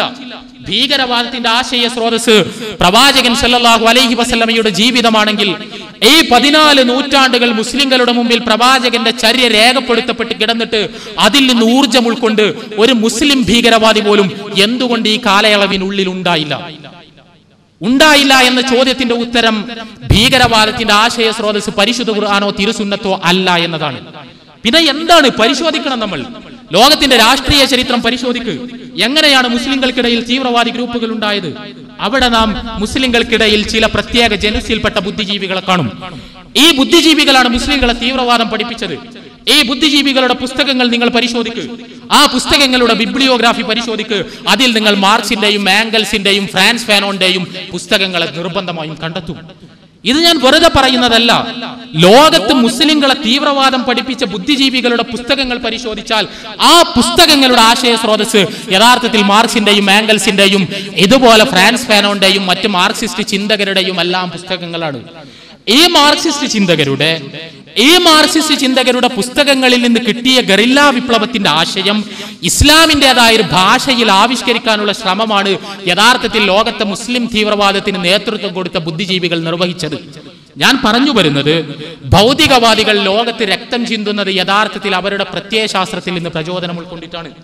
എന്നാൽ മതവിശ്വാസി എന്ന് പറയപ്പെടുന്ന ആളുകൾ ലോകത്ത് കലാപമുണ്ടാക്കുന്നത് മതപ്രമാണത്തിൽ നിന്ന് വ്യതിചലിച്ചുകൊണ്ടാണ് എന്നും മാത്രമല്ല, ഭൗതിക പ്രത്യയശാസ്ത്രങ്ങളിൽ ആകൃഷ്ടരായതുകൊണ്ടുകൂടിയാണ്. ഇവിടെ മതവിശ്വാസികൾ ഉണ്ടാക്കുന്ന കലാപത്തിന്റെ പോലും പ്രതിസ്ഥാനത്ത് നിൽക്കുന്നത് ഭൗതികവാദമാണ് എന്നർത്ഥം. വളരെ പ്രധാനപ്പെട്ട ഈ പ്രശ്നത്തിന് മറുപടി പറയാൻ ശ്രമിക്കാതെയാണ് ഇവിടെ മുന്നോട്ട് പോകാൻ ശ്രമിച്ചത് എന്ന വസ്തുത ഓർമ്മപ്പെടുത്താൻ ഞാൻ ആഗ്രഹിക്കുന്നു. രണ്ടാമതായി, യുക്തിവാദികളുടെ ധാർമ്മികതയുമായി ബന്ധപ്പെട്ട് ഇവിടെ പറയാൻ ശ്രമിച്ച കാര്യം, യഥാർത്ഥത്തിൽ വലിയ വിരോധാഭാസമാണ് എന്ന് എനിക്ക് തോന്നുന്നു. ഇവിടെ പറയാൻ ശ്രമിച്ചത് യുക്തിവാദികൾ സാമൂഹ്യ വിരുദ്ധരല്ല എന്നും യുക്തിവാദികൾക്കൊരു ധാർമ്മികതയുണ്ട് എന്നുമാണ്. പക്ഷെ പറഞ്ഞ് അവസാനം എത്തിയത് നമ്മൾ പറഞ്ഞതുപോലെ മനുഷ്യർ കേവലം മൃഗങ്ങളാണ് എന്ന വാദത്തിലാണ്. വളരെ രസകരമായൊരു പരിണാമമായിരുന്നു, അതൊരു കൂപ്പുകുത്തലായിരുന്നു. അത് പറഞ്ഞു തുടങ്ങിയത് മനുഷ്യനൊരു ധാർമ്മികത ആവശ്യമുണ്ട് എന്നും യുക്തിവാദികൾക്കും ഒരു ധാർമ്മികതയുണ്ട് എന്നും പറഞ്ഞുകൊണ്ടാണ്. പക്ഷെ ആ സംസാരം അവസാനിച്ചത് ഞാനിവിടെ പറഞ്ഞതുപോലെ മനുഷ്യർ കേവലം ജന്തുക്കളാണ്, അവർക്ക് മാത്രമായി പ്രത്യേകം ഒരു നിയമത്തിന്റെയും ആവശ്യമില്ല എന്ന അവകാശവാദത്തിലാണ്. ആലോചിച്ചു നോക്കണം, നമ്മൾ മനുഷ്യർ കേവലം ജന്തുക്കളാണ് എന്ന് പറയാൻ മാത്രം, മനുഷ്യർ കേവലം ജന്തുക്കളാണ് എന്ന് പറയാൻ മാത്രം ശുഷ്കിച്ചുപോയ തലച്ചോറിന്റെ ഉടമകൾ യുക്തിവാദികൾ എന്ന് നെറ്റിയിലൊട്ടിക്കുന്നതിനേക്കാൾ അപഹാസ്യമായ ഒരു കാര്യം യഥാർത്ഥത്തിൽ ഇന്ന് കേരളത്തിൽ നടന്നിട്ടുണ്ടാകുമോ എന്ന് പോലും എനിക്ക് സംശയമാണ്. വളരെ ലളിതമായി സാധാരണക്കാരന് പോലും മനസ്സിലാക്കാൻ കഴിയുന്ന കുറെ യാഥാർത്ഥ്യങ്ങളുണ്ട്. നിങ്ങൾ മൃഗങ്ങളുടെ ലോകത്ത് എവിടെയെങ്കിലും ഇതുപോലുള്ള സെമിനാറുകൾ കണ്ടിട്ടുണ്ടോ? ഇതുപോലെ മറുപടിയും കണ്ടിട്ടുണ്ടോ? വാദപ്രതിവാദങ്ങൾ കണ്ടിട്ടുണ്ടോ? നോട്ടീസുകൾ കണ്ടിട്ടുണ്ടോ? പുസ്തകങ്ങൾ കണ്ടിട്ടുണ്ടോ? എന്തുകൊണ്ടില്ല? ഇതുപോലുള്ള ദാർശനികമായ അന്വേഷണങ്ങൾ, ദൈവമുണ്ടോ ഇല്ല എന്ന ചർച്ചകൾ, പ്രപഞ്ചത്തിനൊരു സൃഷ്ടാവുണ്ടോ ഇല്ല എന്ന ആശയ സംവാദങ്ങൾ, ജീവിതത്തിനൊരു ലക്ഷ്യമുണ്ടോ എന്ന അന്വേഷണങ്ങൾ, ഈ രീതിയിലുള്ള വാദപ്രതിവാദങ്ങൾ മൃഗങ്ങളുടെ ലോകത്ത് എവിടെയെങ്കിലും നടക്കുന്നുണ്ടോ? എന്തുകൊണ്ടില്ല എന്ന ചോദ്യത്തിന് ഉത്തരം പറയേണ്ടത് മനുഷ്യരും മൃഗങ്ങളും ഒരുപോലെയാണ് എന്ന് പറയുന്നവരാണ്. ഇവിടെ മനുഷ്യനെ കേവലം ഒരു ജന്തുവായി സങ്കല്പിക്കാനുള്ള വ്യഗ്രതയുണ്ടാകുന്നത് എന്തുകൊണ്ടാണ് എന്ന് നമ്മൾ വളരെ കൃത്യമായി മനസ്സിലാക്കണം. ഇവരുടെ ഏറ്റവും വലിയ ആയുധമാണ് പരിണാമവാദം. നമുക്കെല്ലാം അറിയാം, ഈ പരിണാമവാദം ജീവിവർഗങ്ങളുടെ ഉത്ഭവം വിശദീകരിക്കാൻ ഒരു നിലക്കും പര്യാപ്തമല്ല എന്ന് ഞാൻ പറഞ്ഞു. അവിടെ പരിണാമവാദം പരാജയപ്പെട്ടു പോകുന്ന വളരെ പ്രധാനപ്പെട്ട ഒരു മേഖലയാണ് മനുഷ്യന്റെ സവിശേഷമായ അസ്തിത്വം. നിങ്ങൾ ആലോചിച്ചു നോക്ക്, ലോകത്ത് 20 ലക്ഷത്തിലധികം ജീവജാതികളുണ്ട്, 20 ലക്ഷത്തിലധികം സ്പീഷീസ്. ഈ 20 ലക്ഷത്തിലധികം സ്പീഷീസിൽ മനുഷ്യൻ മാത്രമാണ് ഭാഷ ഉപയോഗിക്കുന്നത്. 7000-ഓളം ഭാഷകൾ മനുഷ്യ സമൂഹത്തിൽ നിലനിൽക്കുന്നു. 7000-ലധികം ഭാഷകൾ. ലോകത്ത് 20 ലക്ഷം ജീവിവർഗങ്ങൾ ഉണ്ടായിട്ട് ആ ജീവിവർഗങ്ങളിൽ ഒന്നിനു പോലും സ്വായത്തമല്ലാത്ത ഭാഷ, ആ ഭാഷ 7000 വ്യത്യസ്ത ഭാഷകൾ മനുഷ്യർ ഉപയോഗിക്കുന്നു. ലോകത്ത് 20 ലക്ഷം ജീവിവർഗങ്ങൾ ഉണ്ടായിട്ട് ആ ജീവിവർഗങ്ങളിൽ മനുഷ്യർ മാത്രമാണ് പേന ഉപയോഗിക്കുന്നത്, മനുഷ്യർ മാത്രമാണ് എഴുതുന്നത്, മനുഷ്യർ മാത്രമാണ് വായിക്കുന്നത്. മനുഷ്യനല്ലാത്തൊരു ജീവിക്കും എഴുതാൻ കഴിയുന്നില്ല, അക്ഷരങ്ങൾ പഠിക്കാൻ കഴിയുന്നില്ല, പുസ്തകങ്ങൾ രചിക്കാൻ കഴിയുന്നില്ല, വായിക്കാൻ കഴിയുന്നില്ല. 20 ലക്ഷം ജീവജാതികൾ ലോകത്തുണ്ടായിട്ട് 20 ലക്ഷം ജീവജാതികൾ ലോകത്തുണ്ടായിട്ട് അതിലൊരു ജീവജാതി പോലും വസ്ത്രം ധരിക്കുന്നില്ല. മനുഷ്യർ വസ്ത്രം ധരിക്കുന്നു. മനുഷ്യർ നഗ്നത മറക്കുന്നു. നഗ്നത മറക്കേണ്ടത് സംസ്കാരത്തിന്റെ അനിവാര്യമായ ഒരു ഭാഗമാണ് എന്ന് മനസ്സിലാക്കുന്നു. നഗ്നത മറക്കാതെ പുറത്തിറങ്ങി നടക്കാൻ അവന് നാണമുണ്ടാകുന്നു. ഞാൻ വളരെ വിനയത്തോടു കൂടി ചോദിക്കുന്നു, എങ്ങനെ ഈ വ്യത്യാസങ്ങൾ ഉണ്ടായി? ജന്തുവാണെങ്കിൽ പരിണാമവാദത്തിന്റെ അളവുകോലുകൾ ഉപയോഗിച്ചുകൊണ്ട് നിങ്ങളൊന്ന് വിശദീകരിക്കുക, എങ്ങനെയുണ്ടായി? എന്താണ് പരിണാമവാദം? നമുക്കറിയാം, പരിണാമവാദം എന്ന് പറഞ്ഞാൽ ഒരു പ്രത്യേകമായ ഒരു പ്രകൃതി സാഹചര്യത്തിൽ ഒരു ജന്തുവർഗം ജീവിച്ചുകൊണ്ടിരിക്കുമ്പോൾ ആ ജന്തുവർഗത്തിന് പ്രശ്നങ്ങൾ ഉണ്ടാകുന്നു. ആ പ്രകൃതി സാഹചര്യം ജന്തുവർഗത്തിന് പ്രതികൂലമാകുന്നു. അപ്പോൾ പുതിയ പ്രകൃതി സാഹചര്യത്തെ അതിജീവിക്കാൻ വേണ്ടി ജന്തുവർഗത്തിൽ പ്രത്യേകമായ അനുകൂലനങ്ങൾ രൂപപ്പെടുന്നു. ഈ അനുകൂലനങ്ങൾ കാലക്രമത്തിൽ പുതിയൊരു ജീവിവർഗത്തിന്റെ ഉത്ഭവത്തിന് നിമിത്തമാകുന്നു. ഇതാണ് പരിണാമവാദത്തിന്റെ അടിത്തറ. ഞാൻ ചോദിക്കട്ടെ, പ്രകൃതിയിലെ ഏതു സാഹചര്യത്തെ അതിജീവിക്കാനാണ് മനുഷ്യനിൽ ഭാഷ എന്ന പ്രത്യേകമായ സവിശേഷമായ സിദ്ധി രൂപപ്പെട്ടത്? അതെങ്ങനെയാണ് രൂപപ്പെട്ടത് എന്നത് അടുത്ത പ്രശ്നം. ഒരു അവയവം എങ്ങനെയാണ് രൂപപ്പെട്ടത് എന്നൊരു പക്ഷേ പരിണാമവാദികൾക്ക് ഒരുപാട് വാചക കസർത്തുകൾ കൊണ്ട് വിശദീകരിക്കാൻ ശ്രമിച്ചു നോക്കാം. പക്ഷെ ഭാഷ മനുഷ്യ ശരീരത്തിലുള്ള ഒരു അവയവമല്ല, അത് സവിശേഷമായ ഒരു സിദ്ധിയാണ്, തലച്ചോറിന്റെ ഒരു സിദ്ധി. അതെങ്ങനെയുണ്ടായി? എഴുതാനുള്ള കഴിവ് എങ്ങനെ ഉണ്ടായി? പ്രകൃതിയിലെ ഏത് സാഹചര്യത്തെ അതിജീവിക്കാൻ വേണ്ടിയാണ് ഭാഷ എന്ന സിദ്ധി മനുഷ്യർക്ക് ലഭിച്ചത്? 20 ലക്ഷം ജീവജാതികൾ ഭാഷ കൂടാതെ ലോകത്ത് അതിജീവിക്കുന്നുണ്ടെങ്കിൽ മനുഷ്യൻ എന്ന ജീവിവർഗത്തിന് മാത്രം അതിജീവനത്തിന് ഭാഷ സ്വായത്തമാക്കേണ്ട പരിണാമപരമായ എന്ത് അനിവാര്യതയാണ് ഉണ്ടായിരുന്നത്? 20 ലക്ഷം ജീവജാതികൾ വസ്ത്രം ധരിക്കാതെ ലോകത്ത് ജീവിക്കുന്നുണ്ടെങ്കിൽ മനുഷ്യൻ എന്ന സവിശേഷമായ ജീവിവർഗത്തിന് മാത്രം വസ്ത്രം ധരിച്ച് ഇവിടെ നിലനിൽപ്പ് ഭദ്രമാക്കേണ്ട എന്ത് അനിവാര്യതയാണ് ഉണ്ടായിരുന്നത്? 20 ലക്ഷം ജീവജാതികൾ ലോകത്ത് എഴുതാതെ വായിക്കാതെ ജീവിക്കുന്നുണ്ടെങ്കിൽ നിലനിൽപ്പ് ഭദ്രമാക്കാൻ എഴുത്തും വായനയും അഭ്യസിക്കേണ്ട എന്ത് അനിവാര്യതയാണ് മനുഷ്യ സമൂഹത്തിനുണ്ടായത്? ആ അനിവാര്യത ഉണ്ടായിട്ട് എങ്ങനെ അവരിത് പഠിച്ചു എന്നത് വേറൊരു പ്രശ്നം. ഞാൻ പറയുന്നത്, പരിണാമ സിദ്ധാന്തം ഉപയോഗിച്ച് മനുഷ്യന്റെ സവിശേഷാസ്തിത്വത്തെ ഒരിക്കലും നമുക്ക് വിലയിരുത്താൻ കഴിയില്ല. ഈ വിശകലനത്തിൽ നിന്ന് നമുക്ക് ബോധ്യമാകുന്ന ഒരു യാഥാർത്ഥ്യമുണ്ട്. മനുഷ്യർ മൃഗങ്ങളെ പോലെയാണ് എന്ന വാദം അടിസ്ഥാനരഹിതമാണ്. മനുഷ്യർ മൃഗങ്ങളെ പോലെയാണ് എന്ന വാദത്തിൽ യഥാർത്ഥത്തിൽ കുറെ ശരിയുണ്ട്. മൃഗങ്ങളെ പോലുള്ള അവയവങ്ങൾ മനുഷ്യർക്കുണ്ട്, മൃഗങ്ങളെ പോലെ മനുഷ്യർക്ക് ജീവനുണ്ട് എന്നെല്ലാം നമുക്ക് പറയാം. ജീവശാസ്ത്രപരമായ ഒരു ഭാഷയിൽ മൃഗങ്ങളിലെ വ്യത്യസ്ത വംശങ്ങളിൽ പ്രത്യേകമായൊരു വംശമാണ് ഹോമോസാപ്പിയൻസ് അല്ലെങ്കിൽ മനുഷ്യൻ എന്നും നമുക്ക് പറയാം. പക്ഷെ കേവലം ഒരു ജന്തു എന്നതിനപ്പുറത്ത് മനുഷ്യനെ വ്യതിരിക്തനാക്കുന്ന സവിശേഷമായൊരു ഘടകമുണ്ട്. ആ ഘടകമാണ് ആത്മാവ്. ആ ആത്മാവാണ് മനുഷ്യനെ മറ്റു മൃഗങ്ങളിൽ നിന്ന് വ്യത്യസ്തനാക്കുന്നത്. ഈ മനുഷ്യന്റെ ആത്മാവിന് പടച്ച തമ്പുരാൻ സവിശേഷമായ ചില സ്വാതന്ത്ര്യങ്ങൾ നൽകിയിട്ടുണ്ട്, മറ്റു മൃഗങ്ങൾക്കൊന്നും നൽകാത്ത ചില സ്വാതന്ത്ര്യങ്ങൾ. ആ സ്വാതന്ത്ര്യം നന്മ ചെയ്യാനും തിന്മ ചെയ്യാനും മനുഷ്യർക്ക് കഴിയുമെന്ന സ്വാതന്ത്ര്യമാണ്. അതുകൊണ്ടാണ് മൃഗങ്ങളുടെ ചരിത്രത്തിൽ ഹിരോഷിമ നാഗസാക്കി അണുബോംബ് വിസ്ഫോടനങ്ങൾ ഇല്ലാതിരുന്നപ്പോൾ മനുഷ്യന്റെ ചരിത്രത്തിൽ അത് ഉണ്ടായത്. തിന്മ ചെയ്യാൻ പടച്ച തമ്പുരാൻ മനുഷ്യന്റെ ആത്മാവിന് നൽകിയ സ്വാതന്ത്ര്യം ഉപയോഗിച്ചുകൊണ്ടാണ് ഇത് നടന്നത്. ഇതുപോലെ തന്നെ മൃഗങ്ങളുടെ ലോകത്ത് യൂണിവേഴ്സിറ്റികൾ ഇല്ലാത്തപ്പോൾ മനുഷ്യന്റെ ലോകത്ത് യൂണിവേഴ്സിറ്റികൾ ഉണ്ടാകുന്നതും മൃഗങ്ങൾക്ക് പടച്ച തമ്പുരാൻ നൽകിയിട്ടില്ലാത്ത സവിശേഷമായ സൃഷ്ടിപരമായ കഴിവുകൾ മനുഷ്യന് പടച്ച തമ്പുരാൻ പ്രത്യേകമായി നൽകിയിട്ടുള്ളത് കൊണ്ടാണ്. ഇവിടെ മൃഗങ്ങളിൽ നിന്ന് വ്യത്യസ്തനാണ് മനുഷ്യൻ എന്ന് വരുന്നു. അവന് നന്മയും തിന്മയും ചെയ്യാൻ കഴിയും എന്ന് വരുന്നു. അങ്ങനെയാണെങ്കിൽ എന്താണ് നന്മ, എന്താണ് തിന്മ? ഇതാണ് ഏറ്റവും പ്രധാനപ്പെട്ട പ്രശ്നം. മനുഷ്യൻ മൃഗങ്ങളിൽ നിന്ന് വ്യത്യസ്തനാണെങ്കിൽ അവന് നന്മയും തിന്മയും ചെയ്യാൻ കഴിയുമെങ്കിൽ എന്താണ് നന്മ, എന്താണ് തിന്മ, അതെങ്ങനെ നിർണയിക്കും? ഇത് മൗലികമായൊരു ചോദ്യമായിരുന്നു. ഈ ചോദ്യത്തിന് പക്ഷേ വളരെ വളരെ ഉപരിപ്ലവപരമായാണ് ഇവിടെ മറുപടി പറയപ്പെട്ടത്. പറയാതിരിക്കാൻ നിർവാഹമില്ല. ഞാൻ ചോദിച്ച മൗലികമായ ചോദ്യം യഥാർത്ഥത്തിൽ യുക്തിവാദികൾക്ക് മൂല്യബോധമില്ല എന്ന് പറഞ്ഞ് യുക്തിവാദികളെ ആക്ഷേപിക്കാനല്ല ഞാൻ ഈ കാര്യങ്ങളൊന്നും പറഞ്ഞിരുന്നത്. ഞാൻ ചോദിച്ച ചോദ്യം വളരെ കൃത്യമായിരുന്നു. യുക്തിവാദി പറയുന്നു, ശാസ്ത്രം ഉപയോഗിച്ച് പരീക്ഷണ നാളിയിൽ തെളിയിക്കപ്പെട്ട വസ്തുതകൾ മാത്രമേ ഞങ്ങൾ അംഗീകരിക്കൂ. ഞാൻ ചോദിച്ചിരുന്നത് നന്മയും തിന്മയും പരീക്ഷണ നാളിയിൽ എങ്ങനെ തെളിയിക്കുമെന്നായിരുന്നു. ഒരു കാര്യം നന്മയാണോ തിന്മയാണോ എന്ന് ടെസ്റ്റ് ട്യൂബിൽ ലബോറട്ടറിയിൽ നിങ്ങൾ എങ്ങനെ തെളിയിക്കും എന്നാണ് ഞാൻ ചോദിച്ചിരുന്നത്. മനുഷ്യർക്ക് മൂല്യങ്ങൾ ആവശ്യമാണ് എന്ന് നിങ്ങൾ പറയുന്നു, സ്നേഹമാണ് ആവശ്യമാണ് എന്ന് പറയുന്നു. സ്നേഹം നന്മയാണ് എന്ന് ടെസ്റ്റ് ട്യൂബിൽ എങ്ങനെ തെളിയിക്കും? സ്നേഹം ഉണ്ട് എന്ന് ടെസ്റ്റ് ട്യൂബിൽ എങ്ങനെ തെളിയിക്കും? സ്നേഹം നന്മയാണ് എന്നത് പോകട്ടെ, സ്നേഹത്തിന്റെ അസ്തിത്വം എങ്ങനെ ശാസ്ത്രത്തിന്റെ സങ്കേതങ്ങൾ ഉപയോഗിച്ച് തെളിയിക്കും? ദയ നന്മയാണ് എന്നെങ്ങനെ തെളിയിക്കും? കൊലപാതകം തിന്മയാണ് എന്നെങ്ങനെ തെളിയിക്കും? വ്യഭിചാരം തിന്മയാണ് എന്നെങ്ങനെ തെളിയിക്കും? മോഷണം തിന്മയാണ് എന്നെങ്ങനെ തെളിയിക്കും? പരീക്ഷണ നാളിയിൽ തെളിയിക്കപ്പെട്ട വസ്തുതകൾ മാത്രമേ ഞങ്ങൾ അംഗീകരിക്കൂ എന്ന് പറയുന്നവരോട് അവരുടെ വാദത്തിന്റെ മർമ്മത്തിൽ പിടിച്ചുകൊണ്ടാണ് യഥാർത്ഥത്തിൽ ഞാൻ ചോദ്യം ഉന്നയിച്ചത്. എങ്ങനെ നന്മ തിന്മകളെ സംബന്ധിച്ച അവബോധം ഈ രീതിയിൽ നിങ്ങൾ ശാസ്ത്രം ഉപയോഗിച്ച് നിർദ്ധരിക്കും? ലളിതമായ ഉദാഹരണങ്ങളാണ് ഞാൻ സമർപ്പിച്ചിരുന്നത്, വളരെ ലളിതമായ ഉദാഹരണങ്ങൾ. ഞാൻ അധ്വാനിച്ച് കാശുണ്ടാക്കുന്നു, വിയർപ്പൊഴുക്കി. ആ വിയർപ്പൊഴുക്കി ഉണ്ടാക്കിയ കാശ് കൊണ്ട് ഞാൻ കടയിൽ പോയി ആ കാശ് കൊടുത്ത് റൊട്ടി വാങ്ങി തിന്നുന്നു.